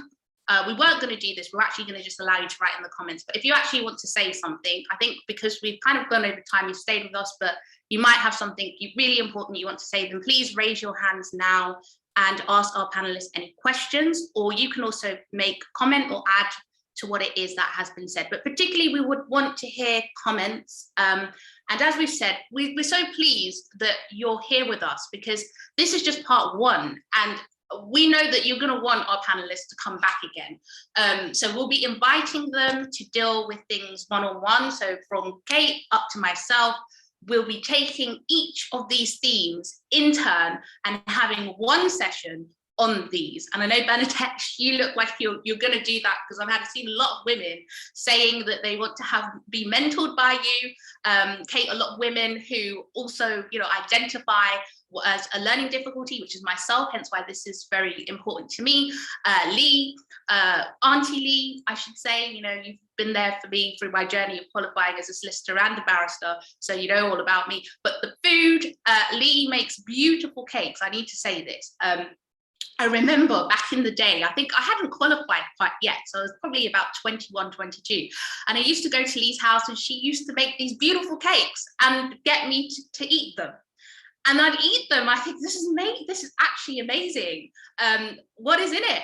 And she'd say, there's no sugar, there's no flour, there's no this, there's no that, there's no eggs. And I'd be completely baffled as to how she made these cakes. But I see that Professor Kwame wishes to speak, so I'm going to allow him to do so. I'm just going to add him as a panelist.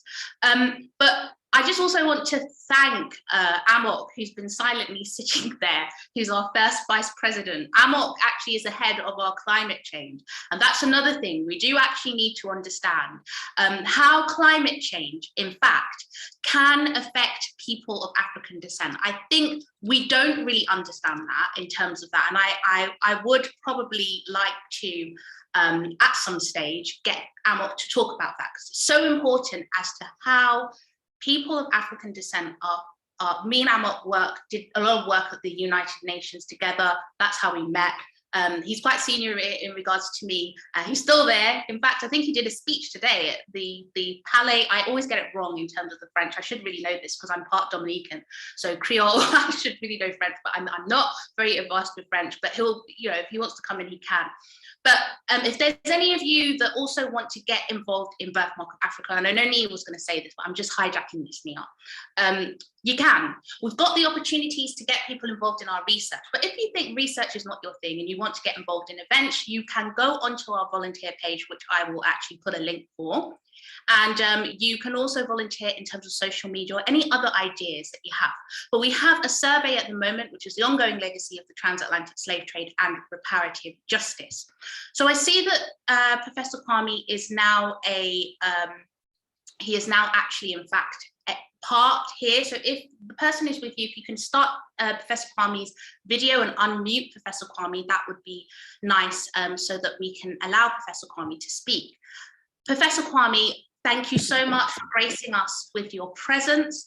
Guys, I can't tell you that Professor Kwame has actually been there throughout my doctorate research, just as Dawn has been too. I'd also like to thank Professor Maddie and Professor Vereen Shepherd as well for their continued support in my doctoral research. So Professor Kwame, please grace us with your presence. I'm so excited that you're actually here. Dear colleagues, it is indeed a real privilege to be given the opportunity to make a few observations, but I'm a thoroughly very happy man to see PRISCELLIA and all the colleagues perform the way they have on this very special occasion. And you've dealt with so many important subjects such as unity, because in the end, if we are not united, if we're not clear about what the issues are, what our problems are, and collectively tackle these issues, nobody is going to liberate us. If we don't do it ourselves, we'll be here for another 500 years still struggling. So I'm delighted to see the extent of the unity that has been generated by this and the wisdom that's come through your collective action. But can I make a special appeal, because this is the International Women's Year. One man, a man called Putin, has put the world on the brink of a very disastrous war. And every time you look around, when it comes to violence and warfare, it's the men who seem to generate these. So it's a very welcome change to have women stop to help us to commemorate the role that women play in our society. And I'm sure PRISCELLIA will agree with me that part of the legacy of slavery and the slave trade has been the degree of difficulties that men and women have within our particular community. These are well-studied subjects. Can I make an appeal that the last time I looked, every man, black or white, has a mother, and most of us have brothers and sisters. So why is it that we treat women so badly? Why are we so violent towards them? It must be the way we socialize. And so this is within human action. This is something that we can do something about. And it's through collective awareness of this kind of meeting and collective action that we get there. So I'm very proud about the work that you're all doing. And long live Birthmark Africa, PRISCELLIA, and all the sisters and brothers who contributed to this. and through our collective action, we can effect change. Just a last observation.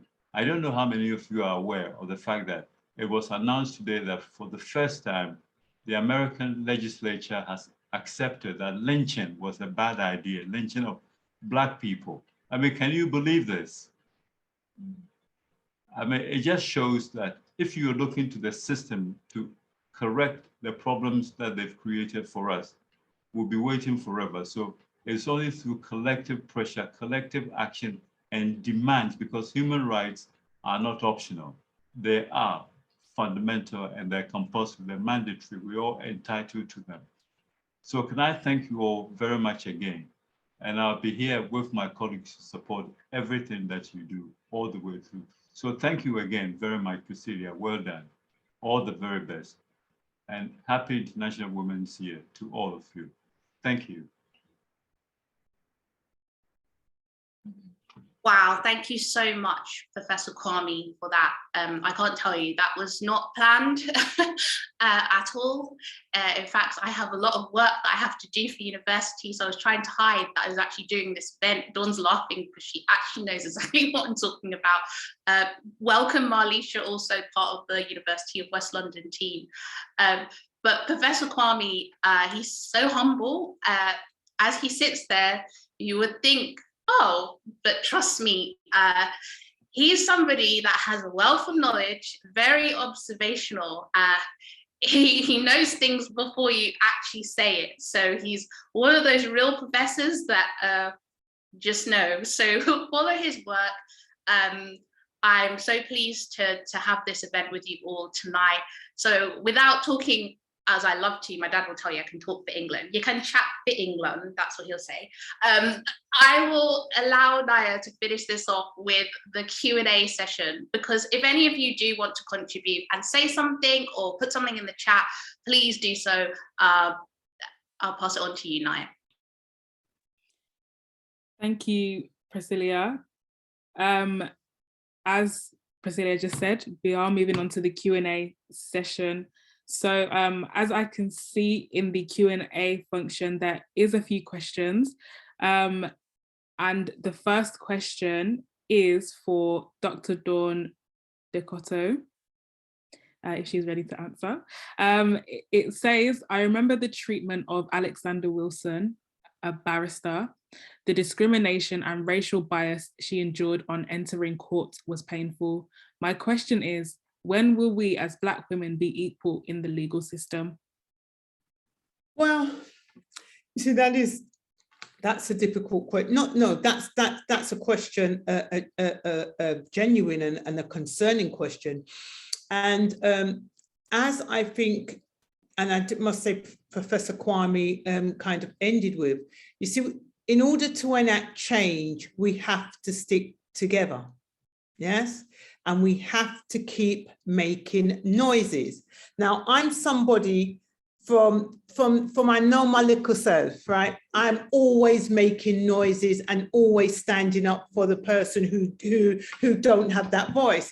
And I think in the legal profession, I know the legal profession can also be a selfish profession, because of just how, you know, it just is. It's a bullish profession, okay? So it therefore becomes a selfish profession. But I think amongst us sisters, yes, and with some of our loyal and genuine brothers in the profession to support us, yes, we can make that difference. But we have to, you see, let me tell you also about the profession. You know, we've got so many different forums. We've got the, you know, I won't name them, in England, we've got them here.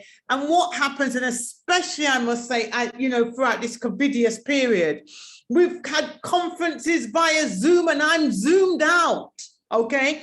Because I'm an action person. Every conference I go to, I want to know what I'm getting out of it that I can take back. And unfortunately, it's not, well, I suppose it is a positive criticism, but I think we're zoomed out, guys, yeah, and it's very limited action. And I think if we are going back to the question asked, We've got to come back together. And when we go to these events and come together, we need clear actions that we're all going to take a collective responsibility to make a difference, okay? That is what needs to happen. Otherwise, we are going to get nowhere fast. Thank you, Dawn, so much. I just wanted to say we're trying to collect some data today. So if you do see the Dawn just pricked something in my mind, she already knows what the outcome is of this in terms of the report that we'll be producing at the end of this particular project, which is When Black Women Speak. But we'll be collecting data throughout this. So whilst our speakers are answering the questions or have additional things to say, please just fill out these questionnaires. They're going to only run for maybe a minute each one, just so we can get through them. Okay, so I think Naya, back to you. Okay, thank you for that, Doctor. The next question we have, I think this one is for Lee. It says, I just wanted to confirm what oils are best to fry with.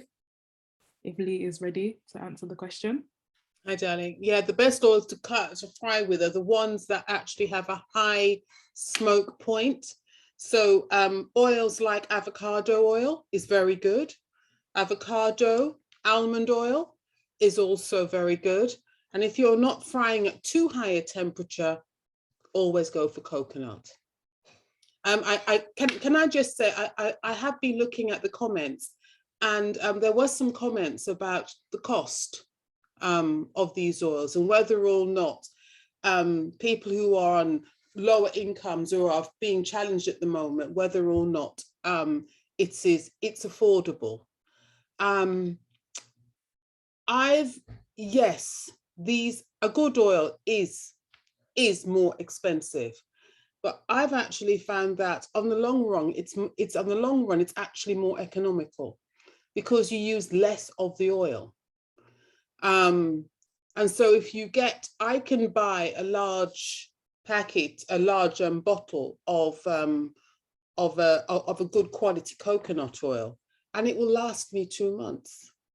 Or I can buy the cheaper one that you can find in most supermarkets, and I'm buying a different one every 2 weeks. So sometimes it is better to make the investment, knowing that the oil that's of a better quality will in fact last longer. You need less of it. So avocado, almond, coconut. Thanks. Thank you so much, Lee, for that. We have a third question, and this one is for Bernadette. So the person has asked, how can we encourage African/Caribbean culture to get into good careers? So many young ones don't know what they want to go into. How do we encourage them and others to do well?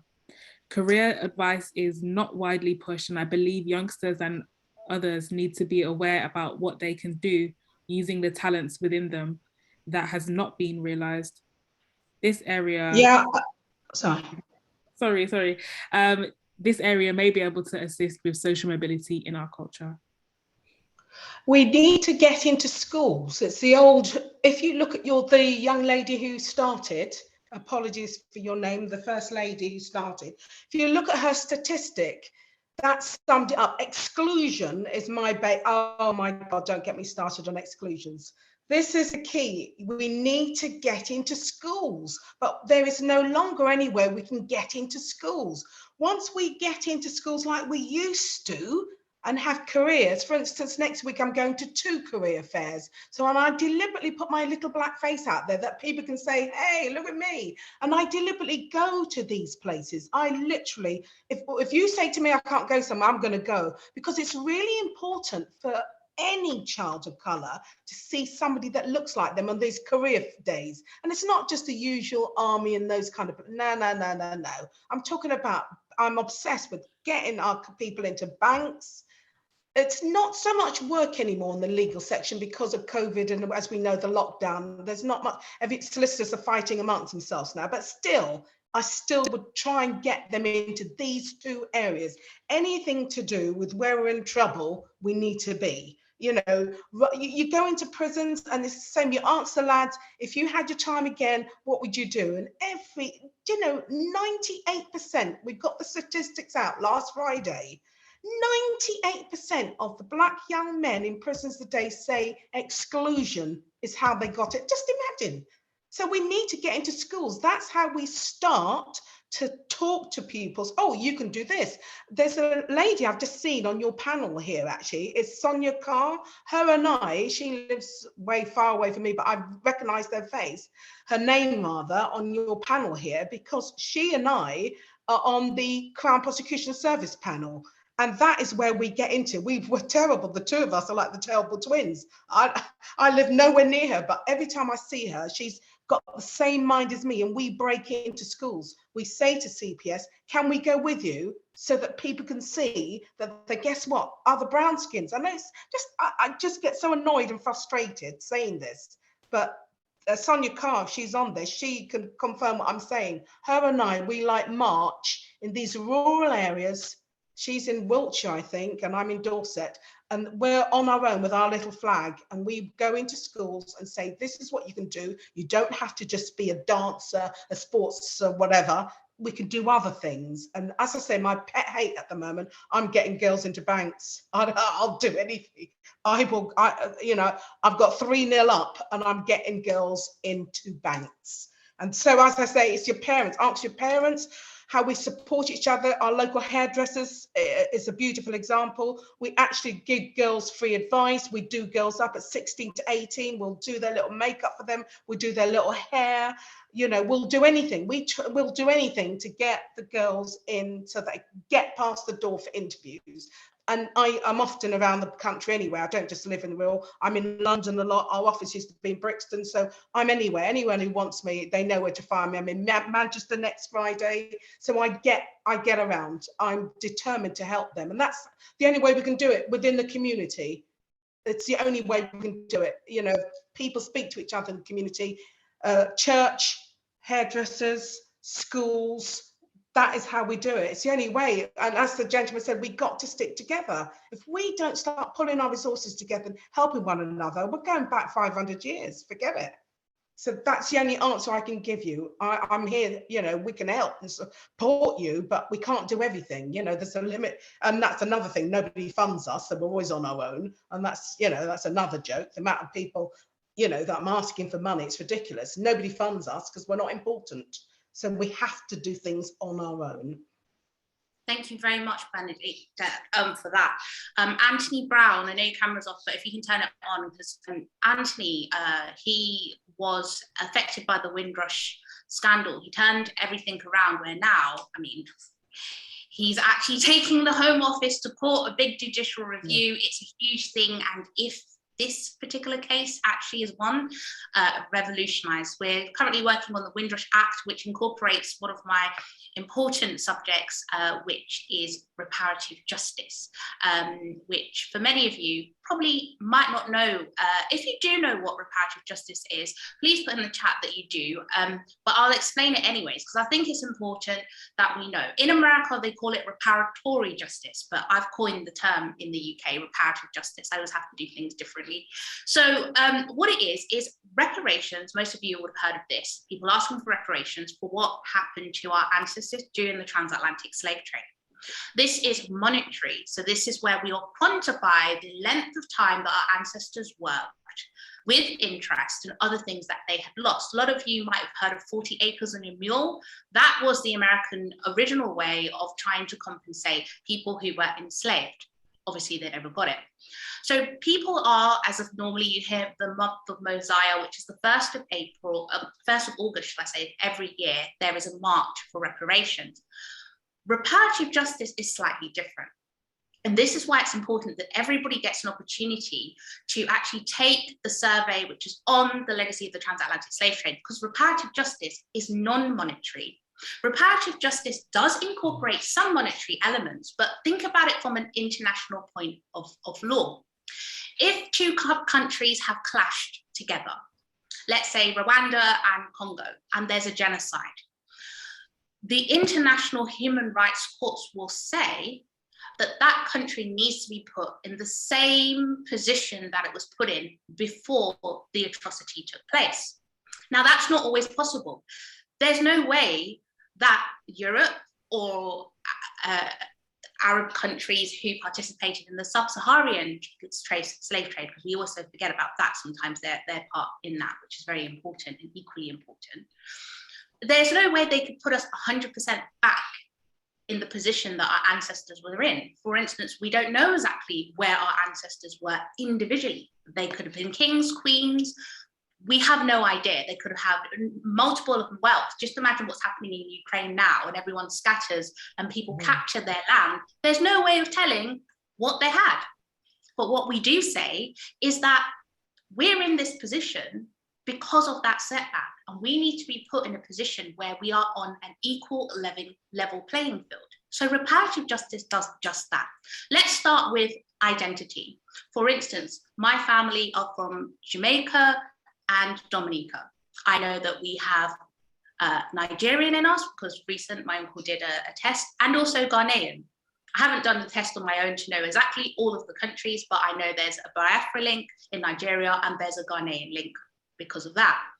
But I have no idea where in these countries. And as you know, Africa wasn't ruled or divided by countries. It was divided by regions.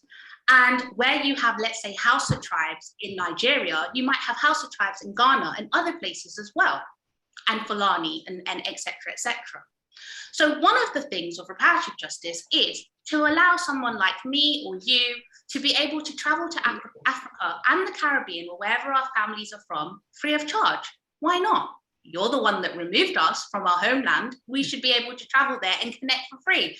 Now, we can't really quantify that. That's as and when we want to do that, because there's psychological trauma. And one of the things that my research is looking at, and Birthmark overall, the whole team is looking at, I'll give you an example. My surname's Robinson. I'm a barrister. I sign in to court to represent a client. I turn up with my wig and gown, and the judge is looking around for Miss Robinson. He doesn't, or she doesn't expect it to be me. And then when they say, is Miss Robinson in this court? I'm ready to start this case. And I say, Your Honour, I'm Miss Robinson. I'm here to represent Mr. Smith. Okay. How does that make me feel? Because in my mind, I already know the reason that judge didn't think it was me is because that surname is not of African ancestry. And then I've got the added thing of now he knows why my surname's Robinson, because it was given to me because my ancestors were enslaved. Now, we might think that's a small thing because we've got used to it. But remember, our brain and our body keeps track of trauma. And if my dad had to go through that, and my grandparents had to go through that, Robinson, where are you? I mean, come on. I'm not saying we should change our names. I'm not saying that. I'm saying that these things are linked to reparative justice, because reparative justice in essence is about repair. To repair the damage that was caused to our ancestors. And this is not just people of African descent, because we always forget, we think that Africa wasn't enslaved. It was, through a continued form of colonialism. The Caribbean was colonized, people of African descent were captured, kidnapped, and brought there. But at the same time, on the African continent, the exact same thing was happening. And we forget this. Reparative justice also, land grants. Why should I have to work so hard to secure land? Month. Let's say I want to live in Ghana, should be given it. There's so much land. I've traveled in Africa, particularly Ethiopia. I've spent a month there. I can't tell you how big Africa is because I think on the map it's definitely shrinked down, but it's huge. There's enough land for everyone in the world to live in Africa. But land grants, a simple thing like that. A lot of Black young people are struggling to get on the property ladder in Britain. We shouldn't have to. This is exactly what we're all talking about today in terms of the biases. The biases are actually entrenched. They go deeper than just calling someone a nignock. They go deeper than just actually ignoring you, or when you go for a job saying, oh, I'm really sorry, but you can just stay in this position because Elizabeth has been here longer than you. And you think, yeah, but she's not as qualified as me. That subtleness. And this legacy continues because when our grandparents came here, particularly of people of African Caribbean descent in the 40s, 50s, and 60s, and people of African descent from Nigeria, Ghana, and etc., they were called names. But then in the 80s with the race, 70s and 80s with the race riots, and the 90s, it slightly changed. And it changed not for the better, but now people are not calling you names, which is exactly what we're seeing today. Another thing that we have to look at when it comes to reparative justice, which is these small initiatives, is really opening up the door. It shouldn't be only a few from the brightest from the bunch they classified are picked. Everybody has to get through because talent is everything. It doesn't have to be that you can read and write well. It could be that you're the greatest dancer ever that's ever graced this earth. There's so many different ways to measure people's talents. Everybody is born with one, and it's always limited. So reparative justice is key, and we have to think about it not from the perspective of money, but things that we should just have anyways. One other thing I do want to touch on is women, young women. A lot of you who might be on here know me, particularly Naya, that I take on a lot of young girls to bring them through because I had such a horrendous time in terms of trying to get into law. And one of the things I will ask of women, older women, I don't care of your age, if you know younger women, don't block them. Don't think that, well, I'm still trying to get through the door. I haven't made it yet, so just wait there whilst I shine. Because you never know what that young person can do for you. And that happens a lot. There's a lot of trauma amongst young women because older women, and as I said, it could be older women my age, and I'm seen as quite young, or older women that's much older, keep blocking young girls because of their own insecurities. That has to stop. It has to stop because you shouldn't be looking to hold someone back because you feel you haven't finished yet, because that's not African tradition. All right, we have to stop that because right now I deal with a lot of young girls who have mental trauma, who are finding themselves pregnant early, getting themselves in trouble because they've been discouraged. And intergenerational trauma amongst mothers and daughters are a very serious thing. So if a young girl is clinging to you, you don't know why she's doing so, embrace her, okay? This is really important because we don't like to hit the truth, but that's why we're called Birthmark of Africa, because we're intelligent, but we'll tell you as it is. So I'm asking everyone here as women, when you see a young person, embrace them, because trust me, if I didn't embrace Naya, we wouldn't be having this event today. I'll tell you that for a fact, we wouldn't. And for anyone that can help Naya to get pupillage, please do so. Please put her in touch because she's nearly about to finish law school. So without further ado, I'm not sure if anyone else has anything to add. I know Amok wants to touch on something which is very important. I would like to thank all of you that are watching tonight, that stayed with us through this. I'm so inspired by each and every one of you. This is the reason why, I mean, Birthmark of Africa, it shouldn't really exist in a way because I'm so busy, but this has become my full-time job now because I feel that it's so important. And if you have anyone we should collaborate with in terms of research, such as universities or other institutions, let's say, whatever it is, NHS going on, please do so. Please put us in touch with people that we can collaborate for reports, because that is the most important thing. Data right now is what holds the key. And the reason why we don't have a lot going at the moment, which we're trying to catch up for, is because our ancestors, our grandparents didn't think about data. It's not their fault. It wasn't on their, not all of them, but it wasn't exactly on their mind. They were thinking about surviving and ensuring that their children could get through this tough, harsh climate that we live in Europe. So I want to say a huge thank you also to a friend of mine who inspired me with this whole name, Birthmark of Africa, which is John Njuri. He's passed away in Kenya, but he is the inspiration for the name. I also would like to thank a very special band as well. As many of you would know, my whole thing is reggae music. I'm like, love reggae music completely. It's what actually got me through law school and got me to qualify, as much as you think, what? Yeah, it wasn't classical music, it was reggae music. I'd like to say a big thank you to Still Pulse from Birmingham, their inspiring music, which carried me through the whole of university and law school, and actually is the reason why I am very much passionate about our ancestors, our grandparents, the transatlantic slave trade, Africanness, and more so. And obviously that was inspired by my father, who's also here as well.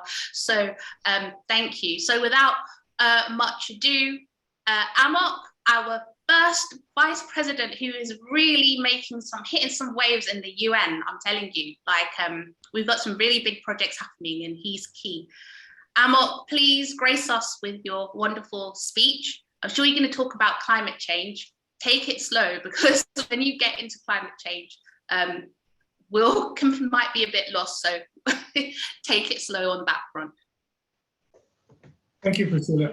I think it's not about climate change. There will be ample time and opportunity, I think, for that. Definitely something that is necessary, very timely. And we'll engage on that subject. But I just wanted to take this opportunity to thank and congratulate all the panelists for their very insightful contributions, and to thank the participants for participating. And I would like to just say that both panelists and participants should be seen as the primary beneficiaries of this knowledge exchange. And with that understanding, we can go forward and not only implement this knowledge that we have gained for ourselves, but also to help benefit others. And on that note, I would like just to contribute to Kate's presentation a little bit. And I just wanted to highlight the importance of pedagogical consciousness regarding neurodiversity. And so not just focusing on education, what we learn, but also how we learn. And on that note, I would refer to one of the slides that was on reasonable adjustment by employers. And I think it referred to persons, no, disabled persons. So I think that when we integrate a perspective of how important it is when it comes to how we learn, we can understand that terminology is very important. The terms that we use, extremely important in shifting mindsets. And in this case, I think for people to understand, to embrace and understand neurodiversity, the diversity that exists, rather than having a binary understanding of ability and disability. I think there's no diversity, there's no room for diversity in that terminology. And to address this issue, you have some societies that promote the terminology differently abled. And I experienced this during my travels in India. And for me, it was just so wonderful to see in public transport everywhere. You had, like here in Switzerland, they would use the term disabled. I mean, it's the classic term used. But in India, you had differently abled. And I think this is extremely important because this is sensitizing the public about neurodiversity and not seeing it as yes, it is different, but the terminology does not convey that. And the United Nations Convention on the Rights of Persons with Disabilities does a lot of work in promoting and protecting the rights of people with disabilities. Allow me to still use the classical term, because even the convention itself still uses the term persons with disabilities. Although in their work, they have highlighted the importance of shifting from that kind of understanding. So I just wanted to put that out there. There are aspects or clusters in some countries or societies that do take a different view, and I think how we learn is extremely important. The meta language that we use is extremely important. So that's my contribution. Thank you. Thank you, Amok. And you said it was they use differently able. That was the term. Yes. It's funny that you mentioned that, because I was on a course and an Asian barrister turned around and said to me, we shouldn't use the term anymore ethnic minority. We need to use the term global majority.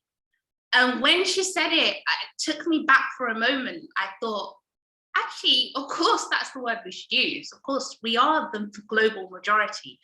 And so academically, I guess tonight, we've used the word ethnic minority. But I'm asking everyone, when you're talking to people out there and you're describing yourself, please don't use the term BAME or BME. Get rid of that. It's not nice. Don't use the word coloured. I think it's only because my grandparents really saw that word as racist and derogatory. I would even say people of colour. I don't like it, even though sometimes I slip up and say it. I don't like it because it's an American term, I think, and white people are people of colour too. You know, then we're all people that have a particular colour. So to say that again, it makes it out as if there's something wrong with people who have a darker shade. So I think when describing yourself, be comfortable and correct people as well.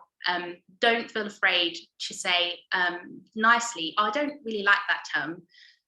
Don't feel afraid to make them feel uncomfortable, because it's you. And you've got to think about your children coming behind. How do you want them to be described? You wouldn't probably want a young child to describe them in that term. So, and they're learning from their parents. So they need to hear what it is you're saying. So I would encourage, as a trend of Birthmark of Africa, that we have everybody start to use the word, I am, as a global minority, a global majority, shall I say. Keep saying that. Every time you speak about something and they say, so how do you feel as an ethnic minority? To say, I'm not an ethnic minority, I'm a global majority living in Britain, or living in France, or living in Switzerland, or living in America. I am a global majority. Because then that reinforces the balance that because I have a darker skin shade doesn't make me any less. And that's what Birthmark of Africa actually stands for. Birthmark of Africa deems that we are all human beings, and we all have, as human beings, the birthmark of Africa in our DNA, because we all derive from Africa. But those who have a visible birthmark, which is our hair, our skin color, the way we move, the way we talk, the way we dance, we are demonized.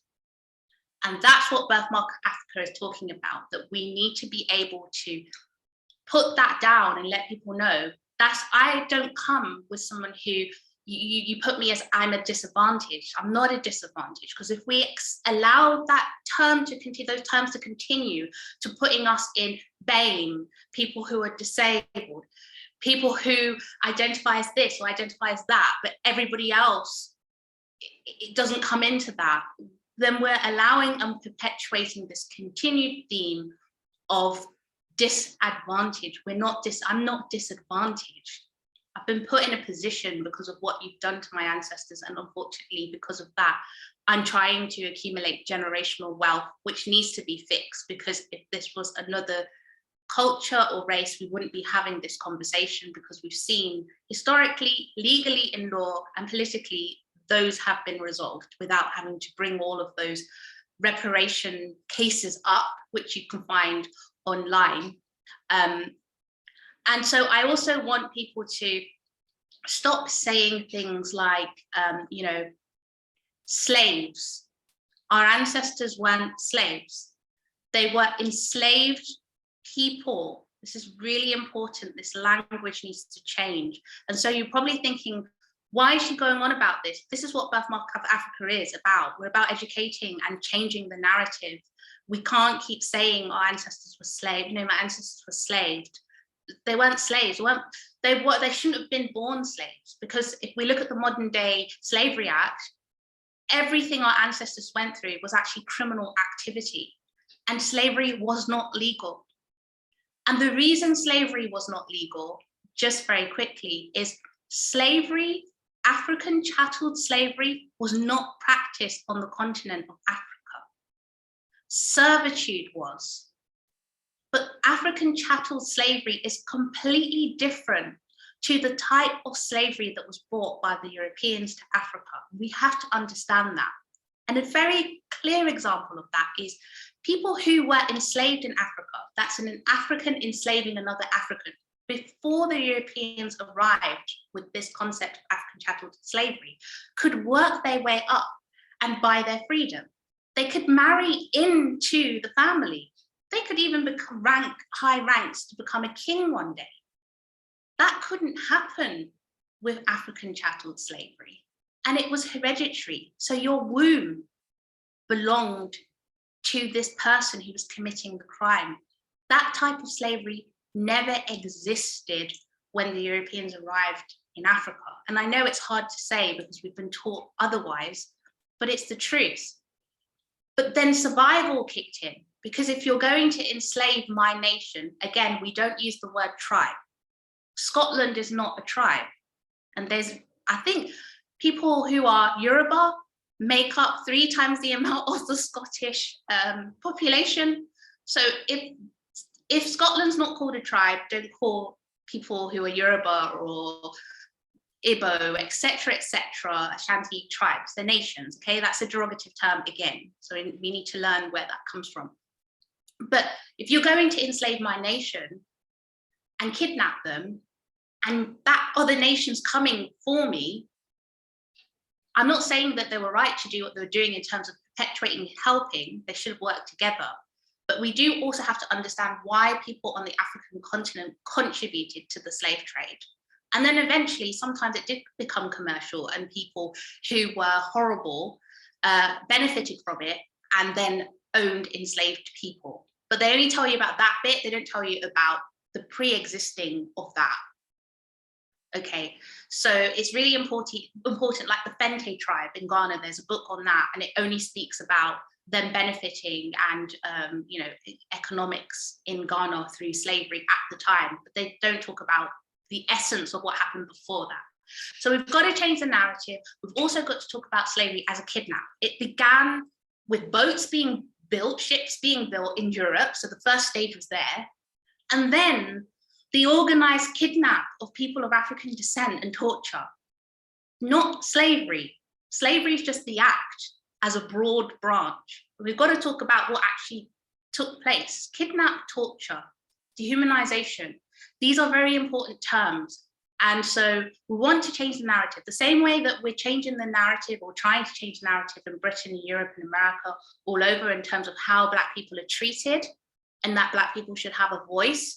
I'd like us to also think about it, because the ongoing legacy of the transatlantic slave trade is not only beginning with Europeans, or it doesn't just start or end with Europeans, it also begins and starts with us as well, in terms of the trauma that we still have and the way we still treat each other, from colorism and all the rest of it. We've got to acknowledge that as well, that we've got a lot of healing to do.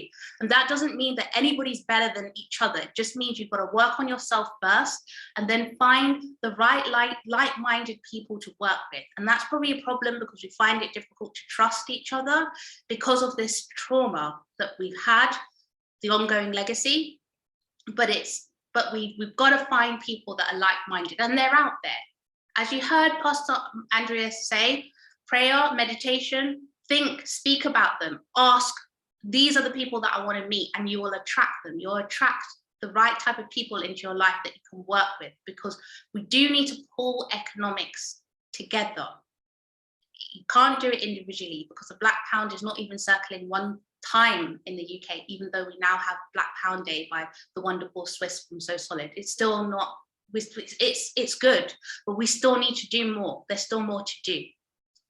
So I hope all of that in which I said makes sense. I hope I haven't talked your ear off for the rest of the night, but this is what you get when you come to Birthmark of Africa. You get a lot of researchers, academics and scholars that like to debate.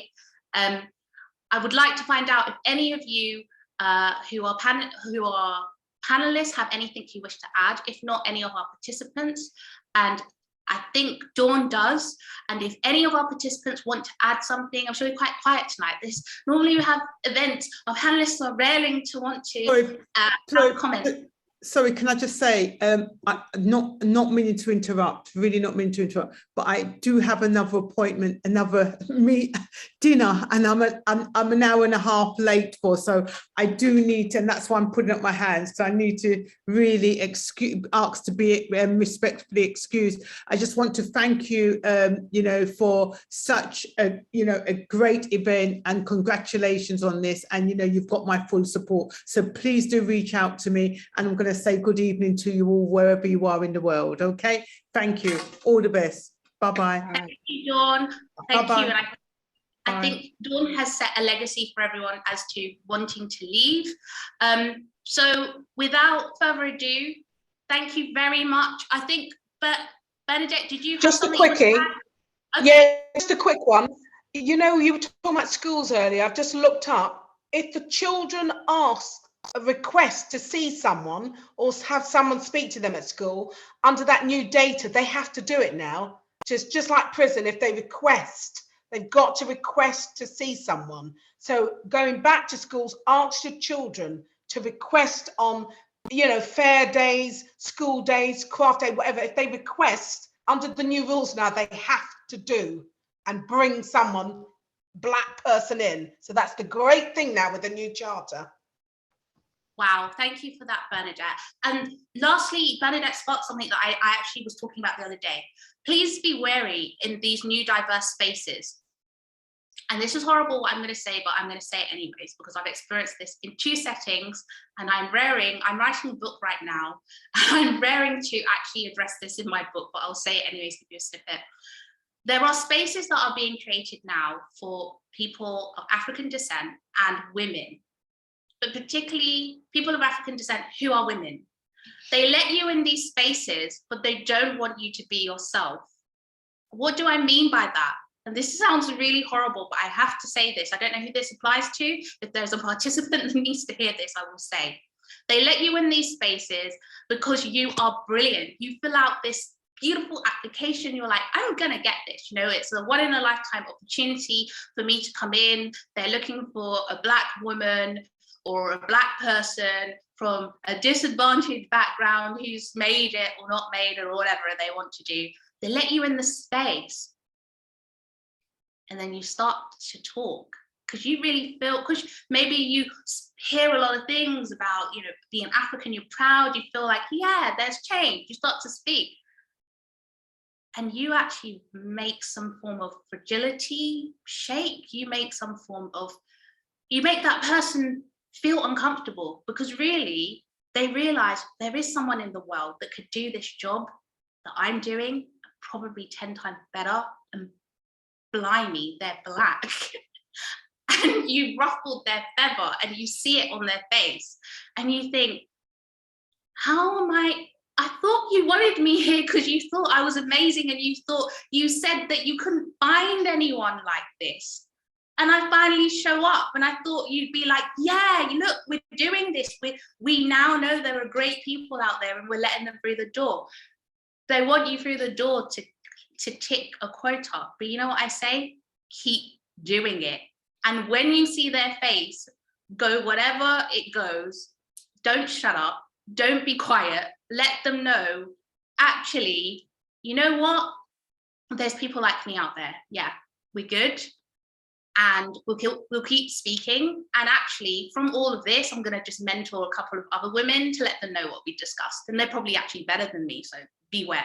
So I just want to tell you that, be careful of these spaces, because they are ticking these boxes and they're telling you to come in and they're telling us to speak and be ourselves. And at the end of the day, we're exactly their nightmare, which they don't want to see. So, but that doesn't discourage you to stop. Just keep being in that space and take that knowledge and build. And I want to say thanks to Kate, because Kate has done exactly that. Kate is building. She's actually taking the knowledge that she's learned and learning and building a platform to help other people that look like her, you know, and not just look like her, other women too, but she is taking that, and so she's very inspiring when it comes to that. So I just want to say thank you.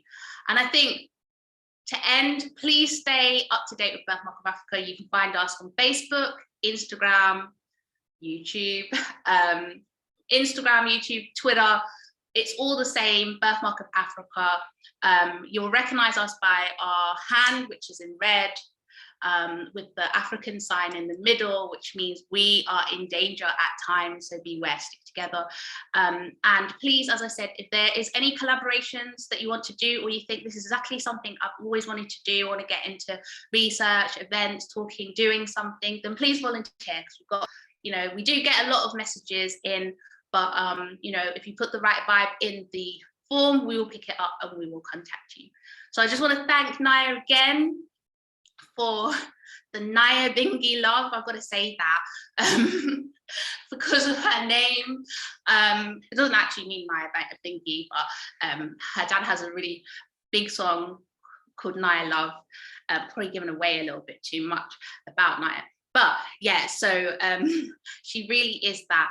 And please, I am appealing. Naya is under my mentorship and she is looking for pupillage. She is about to finish law school and we have worked so hard, me and Naya, to get her through. She is about to finish. I'm so proud of her. I do have my own chambers as well, but because I'm studying, taking on an additional person right now, I just can't do, and I don't want her to be delayed because of me. So I'm asking anyone out there that knows any barrister chambers to put Naya in touch. She's already done mini pupillage, so she doesn't need any more work experience. She's done that. She just needs to qualify now. And so she is really a lovely person. She really sticks to her books. She doesn't actually go out. She just really just wants to qualify. And so I don't want her to go through what I went through. I want her to have plain sailing, not be searching. So as soon as she finishes law school, I want her to get work. So if you do know anyone that can give her a pupillage, please do so, or even any initiatives, you know, that you could put her on that can boost her opportunities to get pupillage, then please send an application or email to us. We will be very, very grateful that she can prove to whoever's head of chambers that she is worthy of pupillage, because to me, she is. So thank you for joining us tonight. And I bid you a good night or a good afternoon, wherever you are in the world. And thank you to our wonderful poet as well for Black eloquence. We're gonna get him to actually record it, you know, properly on his own so that we can put it on YouTube. Look out for his books. If you do want to book Livian Rock for any poet performances, please do so. You can contact him, in fact, at Livian Rock, and that is on Instagram. You know, he'll probably do it for free because he just loves to uplift people. That doesn't mean you take advantage, because Black economics, we do need the pound to go round. But I'm just saying that if you do have any events and you do want him to perform, because I saw so many comments whilst he was performing, I know it was uplifting, please do so. So yeah, have a great night. If our panelists want to stay on to have a private session in terms of feedback, then you can do, because I'll stop the recording now. But have a good night, everyone.